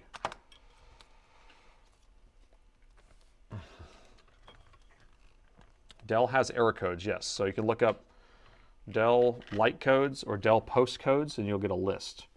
All right, so we need to be careful when we're measuring on here. These end ones are going to be the 19 volt. I need to prop this screen open though, somehow. Because I have to have the screen open or else it's going to shut off the voltage there. Okay, so these end ones should be 19 volts. And we have our 19 volts. And then I don't know what the exact pinout is over here, so I guess we could look that up on the schematic or on the board view. That's going to be our ground. Let's pull it up on the board view. Where is it at? It's right here. Let me turn this around because we're looking at a different orientation.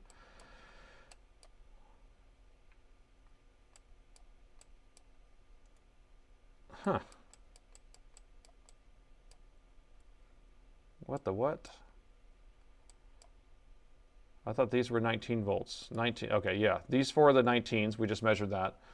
So we need to find our 3.3. So there's an enable there. We measure there. Let's see, brightness.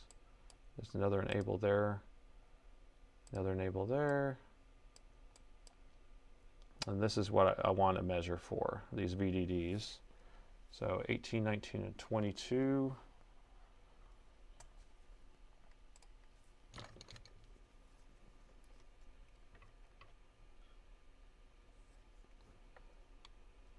see, 5, 10, 15. No. 3.2, 3.2, 3.2. So we got all of them. Okay. What else are we gonna need here? We got.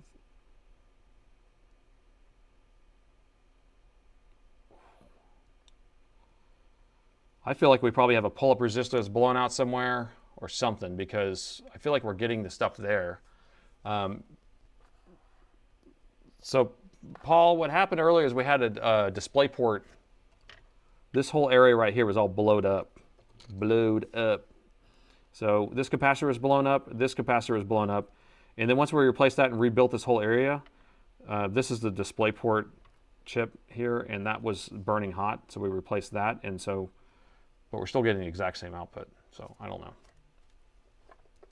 I don't know. I'm gonna have to kind of think about this one, because I think we're gonna be chasing our tails on a lot of this stuff. We got to figure out, like, you know, maybe one of these resistors are bad. Maybe there's resistors on the other side. Maybe it's one of these guys. Maybe, you know, because if that charger shorted out across here to there, I don't know. I don't know. Somebody else is going to know, I think. But I don't know right this second. I'm going to unplug this because it's getting hot. I might mess with it later, and we can mess with a different computer if we want. But I'm going to pull the board out again, and we're going to have to keep going. It works on an external monitor. We already know that. So it worked on an external monitor when it came in. So that's what the repair shop had plugged in an external monitor, saw that it's working. I could tell it's booting up. So we know that's working. So it's not a matter of the machine working. It's a matter of it getting the signal to the screen, or telling the screen, or detecting that the screen is there. The sniff test, well, we know that there was an explosion there, but now it's going to smell like pine sol. Oh, delightful. I can pull the board back out and we can just kind of look around again and see if we see any other fuses or anything like that. We've already tested with another screen. We've already done a physical inspection. We didn't notice anything there. It's freaking hot in here. The solder chip might be the problem. Yeah, I mean, we can reflow this chip and straighten it out if you want. I don't mind doing that. I think that might be a good idea. A good next thing to do, at least. Let's do it. Let's do it. I'm trying to see if there's a burn on top of that chip. Oh, you can't even see it. Is that a burn?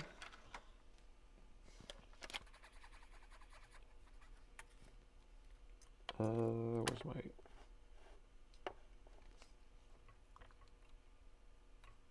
Looks okay.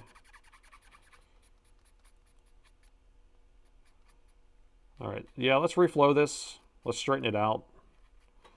So we need to go to the right, and we need to go, this side needs to come this way.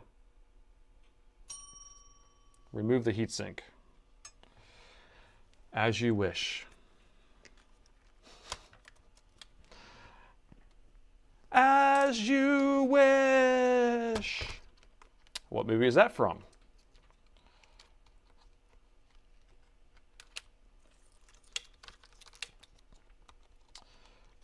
Got the movie trivia tonight. I'm all about the references. I'm all about them references. Come on, someone's gonna get it. It's a historic person. Princess Bride. Thank you. Thank you, thank you. Princess Buttercup.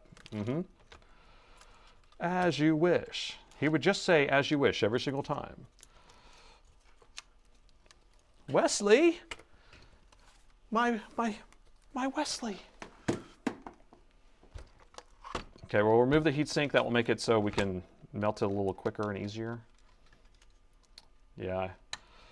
It's such a good movie. Such a good movie.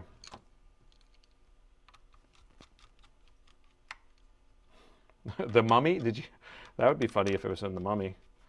As you wish.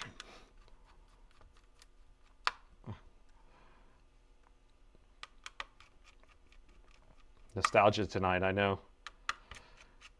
Well, someone gave me a trivia question about Seinfeld the other night, and I was thinking about that. I was like, that'd be pretty cool if... Does someone else have another trivia question from Seinfeld? I can do those pretty easily. Or some other movie reference.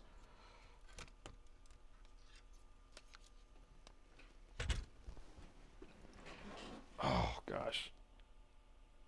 You know, I never watched... I think I watched the Mummy movie one time, the first one, but I haven't seen any of the other ones. Oh, I can't believe it. Believe it or not, The Sound of Music. Wait. One of your favorites is The Sound of Music. So I went to Austria this summer, and we did the Sound of Music bicycle tour and rode all through Austria to all the different spots to where all the stuff was filmed.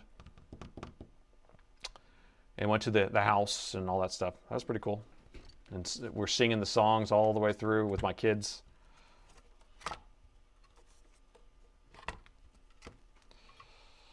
And apparently people in Austria don't actually like that movie because it wasn't very historically correct.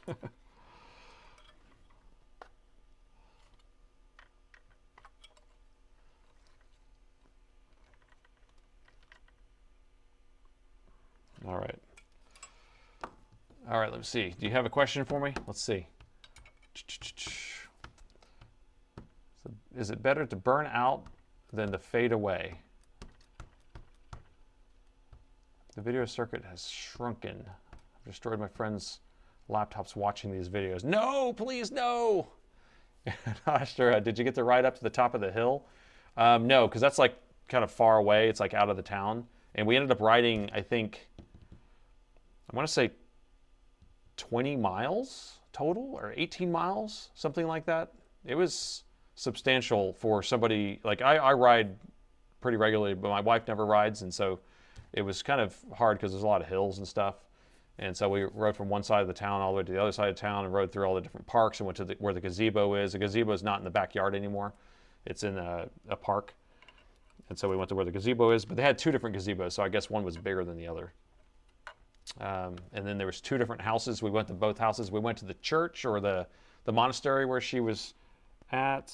I'm going to start heating this up.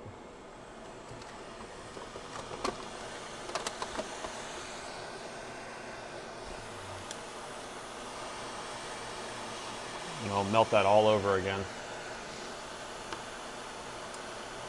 Doe, a deer, a female deer.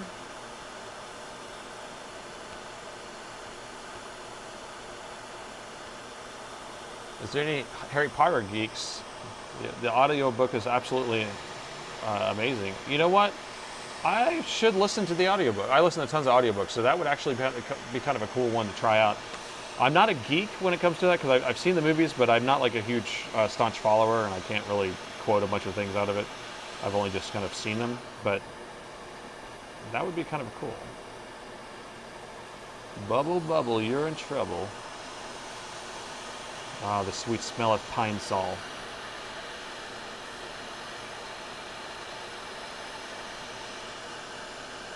Biking in Austria, can't imagine. No, it was beautiful. Beautiful, beautiful. Yeah, that was our summer trip. It was actually on one of our bucket lists, so I'm glad we got to do that. I'm just going to try to slide this over just a tad. Okay, now we went too far. Okay, nice.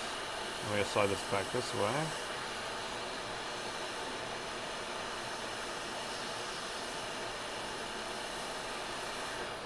Alright, does that look a little bit straighter? Let me see if we can go straight overhead before it cools down.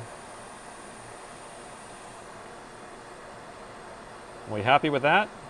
That looks pretty darn good, I think. It's pretty good. Friggin' Mark! Prime member! Prime member! Oh yeah, we had to wear raincoats or bring raincoats because it was raining. It was raining that day. Yeah, we had to bring umbrellas and all that stuff. Are we looking good with that? Is everyone happy? Does everyone concur? Do I need to clean it first for you to tell? But I think it looks good. Everyone concur? Concur, good. We got lots of concurrence. The concurrence is strong with this one. You know that one. You know that reference. Okay.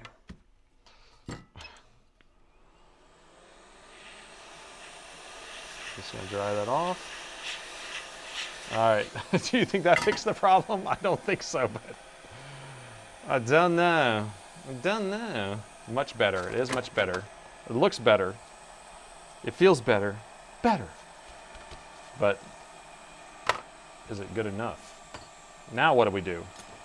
Should we look around some more since we have it out? I feel like we should. We should at least do that. I'm getting tired of this one. I'm getting tired already. What a wimp. That guy's such a wimp. I got some more goop. Let's clean up this goop.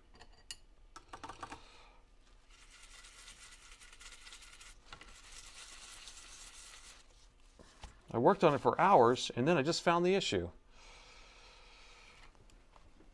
You've got a problem with your 10-year-old PC, it suddenly stopped. Well, I can't answer any questions in the chat, so the best thing to do is just to click on our Discord link and join that server, and then you can ask questions on there, and people are willing to help. I have a hard time doing multitasking, so I appreciate you joining the discussion, but I can't really answer those questions right now.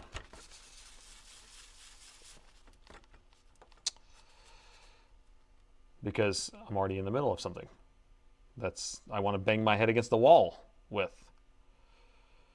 What are those two things? Those are, look, we got more ED. We got another ED right there. So are these capacitors or are those should be capacitors because they have capacitors, capacitor. Okay, so I was thinking it might have been a fuse.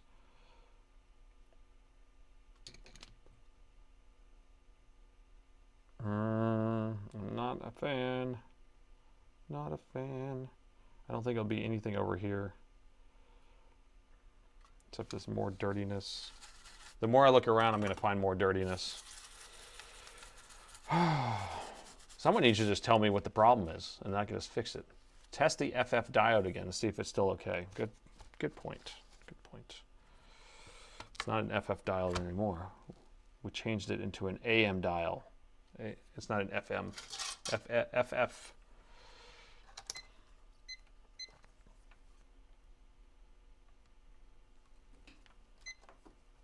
Still good. Still good. Looks good. Remember these fuses over here? Let's measure, see if we have any short over here. So I'm in diode mode. Just going to do this where I can see if I can measure anything.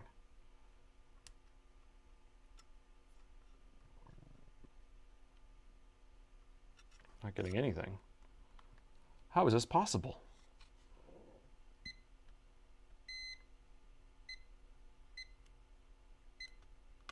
By golly, is it that guy? Would he be the issue?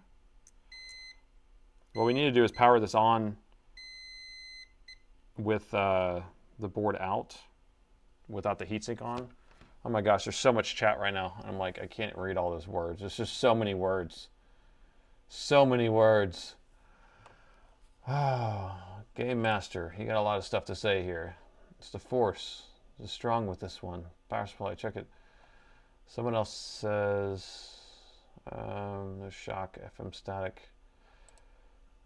Oh my gosh. My brain is turning to mush. Have you alternated the RAM? Well, the thing's posting. We have the caps lock works, and it waits to, I mean, it will boot to Windows. So that's not the issue. Trivia, whose phone number is 555-FILK? Is that? Was that in Seinfeld? I can't remember. think you got me on that one. You got me on that one. Maybe someone else in the chat can figure that one out. I got an idea. Let's plug it in and under the thermal camera and see if we see anything getting hot in this area. I don't know. I'm running out of things, personally.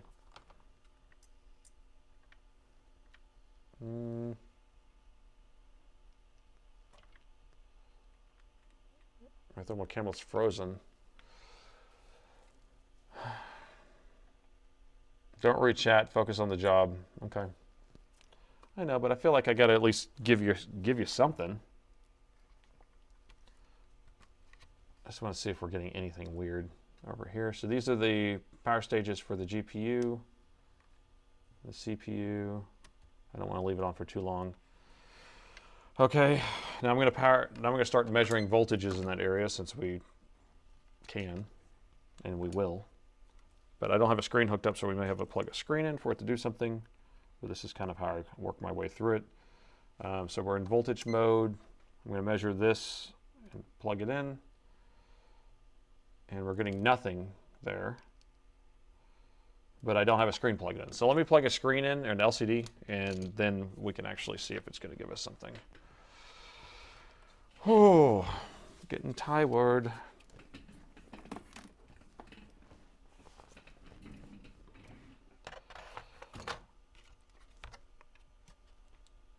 And I'm hot. I feel like the AC should be on, but it's not. I think it must be set on heat still.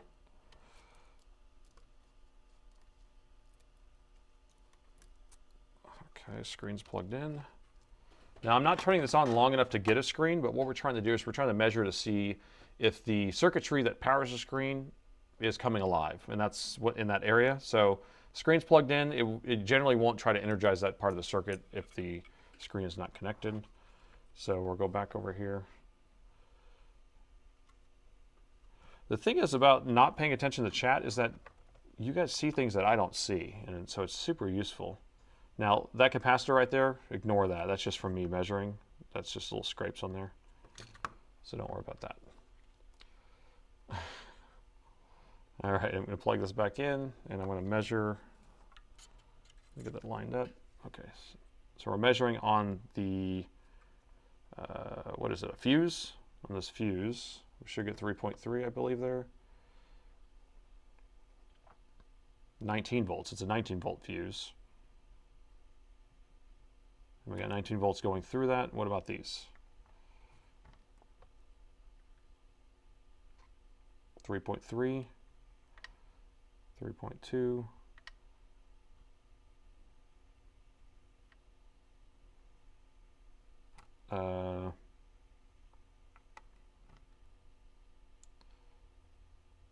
Nothing over here. Okay, 3.2.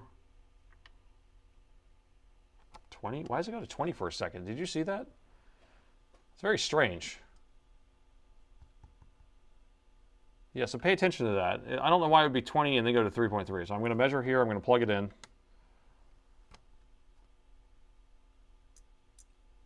So, no, it's not doing anything.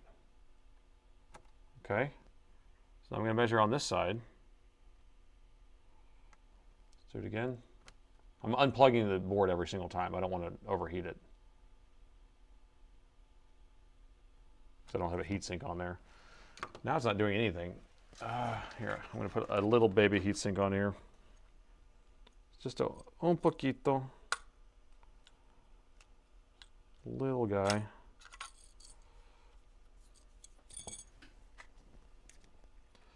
Heat in Austin. Yes, it's hot. Today was 85 or 88 or something like that. There was a heat advisory for this time of year. Okay, I'm just putting a little heatsink on the CPU just so I don't worry about burning it out. Oh, I don't understand. What do we got here? I'm going to plug it in. Did we lose a camera? That's funny. My face camera just overheated. That's how hot it is in here. I'm going to let it cool off for a second. You guys don't need to see my beautiful face. Discord link, it's right there in the chat. reboot that.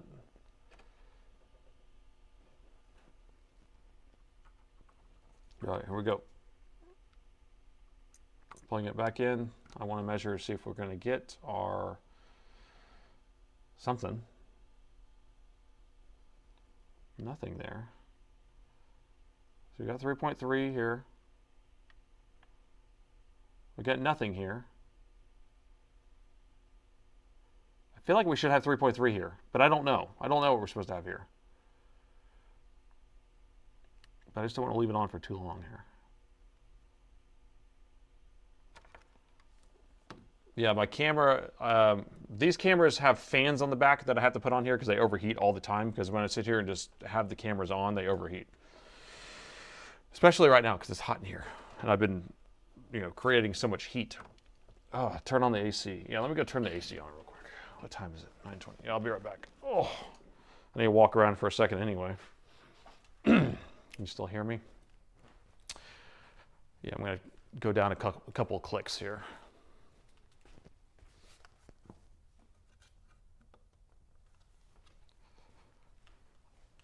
There we go.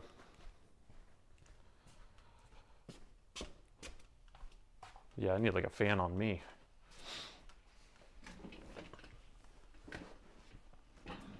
I'm kind of confused. Let me look at this board view again, because I don't know how this is supposed to be set up. So this is what we're measuring here. So we had 20 volts on this, and then we had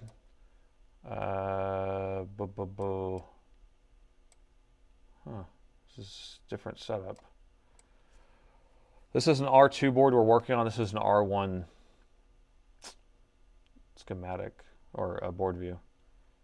So it doesn't have the 0 ohm resistors, unless this is 0 ohm. Okay, so VDD 3.3 is right there. What chip is that? The 5 leg? Where's the 10? Where's this? I'm trying to figure out this chip right here. This one. So if it's saying that this is their VDD, that's what we're missing anyway. That's what I'm trying to figure out. And I don't know if this is the guy, and we can try jumping this across to see if we can get it to come on. Sometimes these get blown out too. But the schematic's different, or the board view is different that we have here. Try the good board. Well, I don't know if I have a good board. I have to grab a test machine. Oh, here, is this it? No, that's not the right. It doesn't have enough legs. Not enough legs on that thing.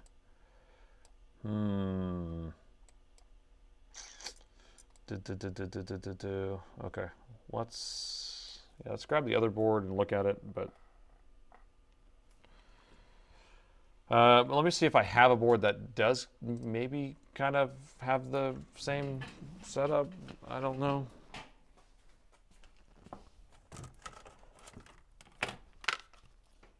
This one will be the closest.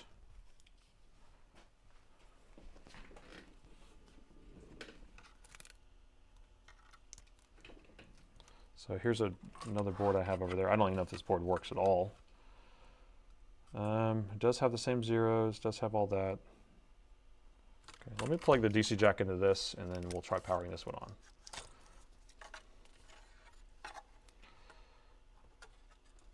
Good night. Thanks for visiting, people. Mr. Maru, or yeah, Maru. Oh, I'm getting tired too. It's almost Buffalo Trace time.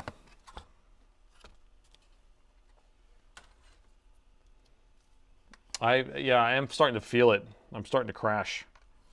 And I'm also not as energetic. You can tell I'm not talkative as much because I start getting a little bit tired. Plus, this board is defeating me right now. And so when you get defeated like this, you kind of lose your energy. And you know what's going to happen? Usually what I do is I sleep on this. And I'll basically lay in bed and thinking about it. And then I'll come back in the morning and solve the issue. Solve the mystery.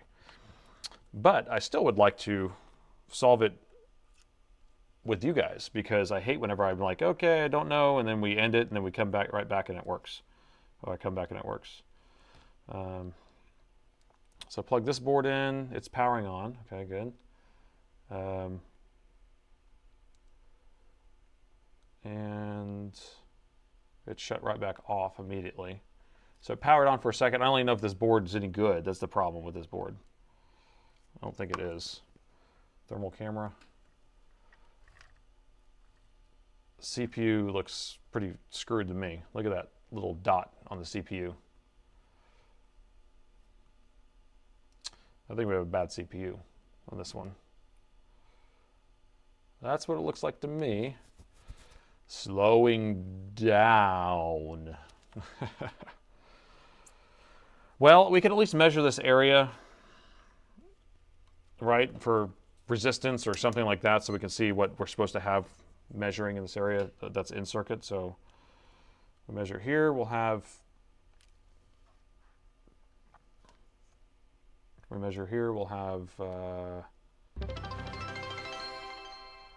Gritty's giving me some bits. That will cheer me up a little bit, get me going. Yeah, my viewers are starting to drop off. 2K right there. 4.7K. What? How is that possible? If this is a 0.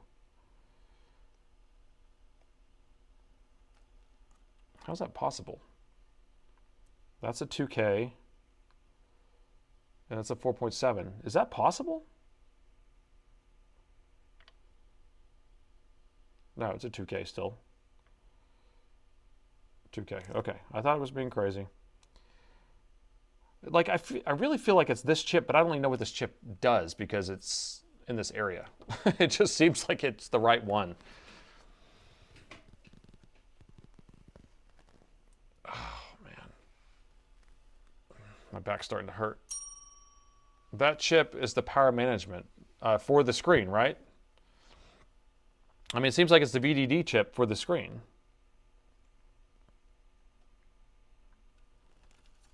That's what it seems like to me.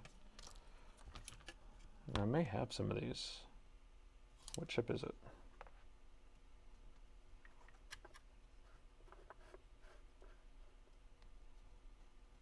Because my board view doesn't have it on there, remember? So I can't really read it that way. Oh. Yes, so it's the one that powers the screen. We could just try swapping that, I guess, with this one. But usually what I like to do, instead of just doing that, I usually like to figure out where's the enable pin and where's that, you know, and just measure that, and then I usually just jump it across too, because there's going to be an input and an output, so you'll have 3.3, and then you'll have 3.3 on the output, and I just take a pair of tweezers, jump it across, and Bobby's your uncle. But Z31N, okay. Just want to see it's the same on here. That was my test board. So it's a 285BL. Backlight? No, I couldn't stand for backlight.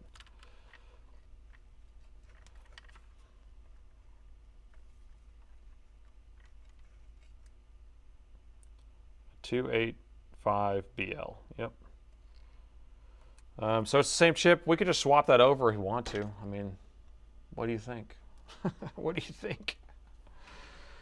What do you think, man? The old swapper. Let me see if that other donor board that we've already been stealing all these parts off of has that. Because then I could not feel as bad. It does have it. 285BL. All right. Swap it. Concur. Premise did a bell with two E's. That's how good that bell was. Boom, boom. Okay, so we're going to swap that out just because the next plan of action or the next course of action, or because I'm about to lose my mind. And it does make sense because we're having weird voltages over here. And what the whole idea is that the LCD screen is going to need 20 volts to power the backlight, but it also needs 3.3 to run all the electronics on the actual screen itself. And if we're not getting our VDD or a 3.3, then we're not going to be able to run the screen, and it's not going to be able to detect the screen. And a lot of times I've seen these chips go bad. But a lot of times I've also seen the enable pin not get enabled because of that. So, but since we had a surge, this is the next thing to do.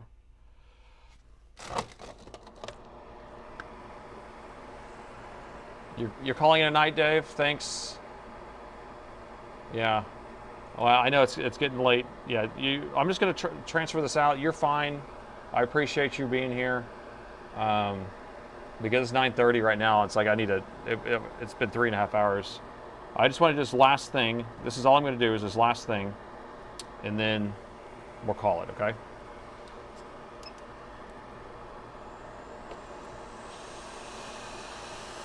Yeah, I should have. I usually by 9. I don't know why my brain is thinking it's going to be till 10. Or right now it's 9:30 here. So yeah, usually by 9 I'm calling it, and yeah, I don't know why my brain. Because I need to get out of here. I need to go home. My kids are going to bed. What am I thinking? All right, so I got that guy off. Oh, the AC just came on. I can feel it. Whew. It's like salvation.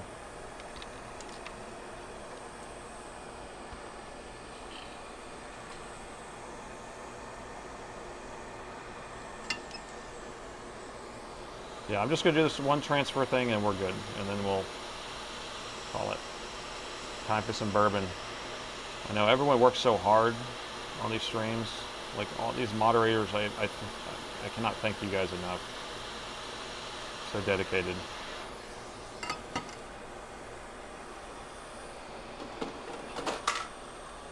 I need to somehow give you some sort of reward. I don't know how I'm supposed to reward you guys.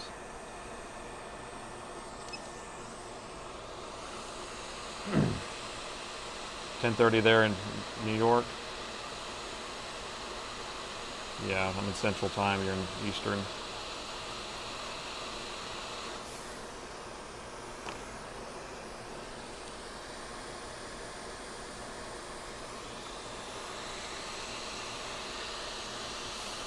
All right. Beautiful. Beautiful. So gorgeous. All right. So this is our last ditch effort, and then we're calling it a night. And if it works, then we can just be like, yes, this is awesome. And if it doesn't, then we're gonna be like, oh, this was a waste of time. Why did I spend all this time doing this the whole time? Right? Now we'll go fast too, because I know people are getting tired.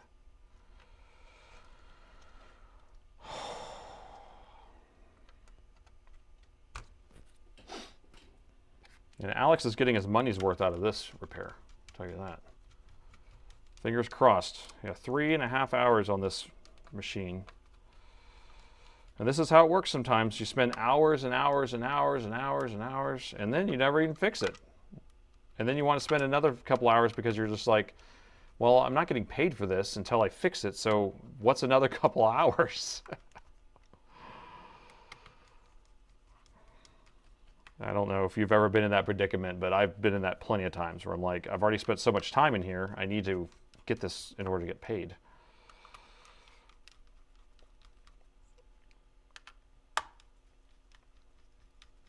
Okay, do I want to remove the plate? The plate's right there. Okay. Too many times, yep. Too many times. I've spent 15 hours on a repair, but ended up fixing it and then learning something along the way that allowed me to fix other machines later on. So that's kind of like the whole purpose is like, if I can conquer this really weird issue, then I'll be able to figure out another issue later, you know? At least that's the idea. This better work, though. This better work.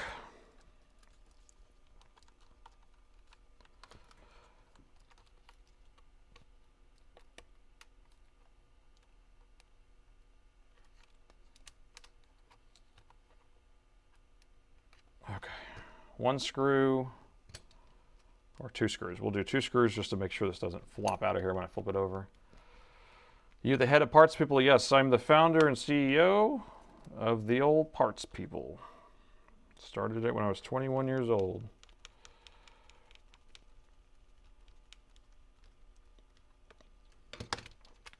All right. Make it so. Make it rain. If this turns on, you guys better go crazy. You guys better just be like, that's the most incredible thing I've ever seen. All right.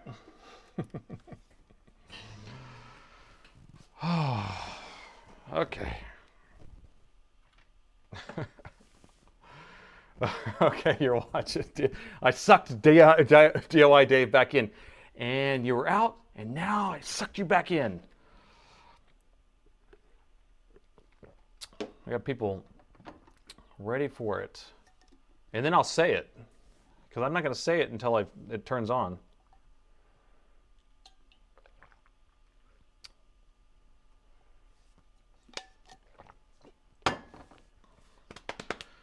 Oh, okay. I'm ready.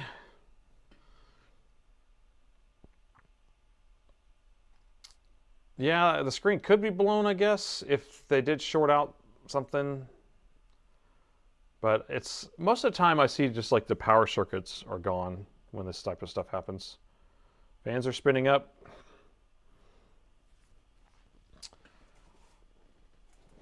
I saved another laptop!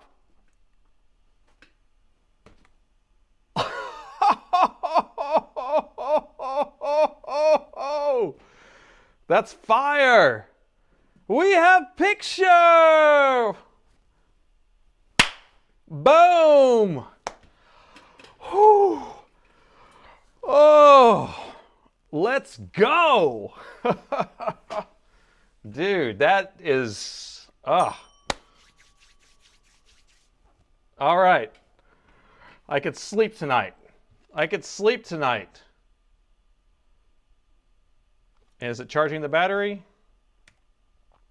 Of course it is. Man. Nailed it. That was a battle for sure, though. That was a battle. Changing out the display port, rebuilding that capacitor area. And the battery's at 1% charge, 240 watt charger detected, excellent health. We got it. We got it. Well,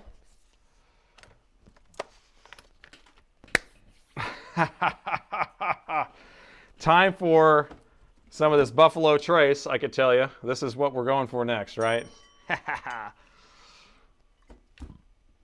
It's a good thing we knew what that chip was, yes. I'm so glad that we had that chip and that we were able to put it on there. And, whew, well, that was a good ending to a long stream. And DIY Dave, you can go retire and relax because I saved another laptop.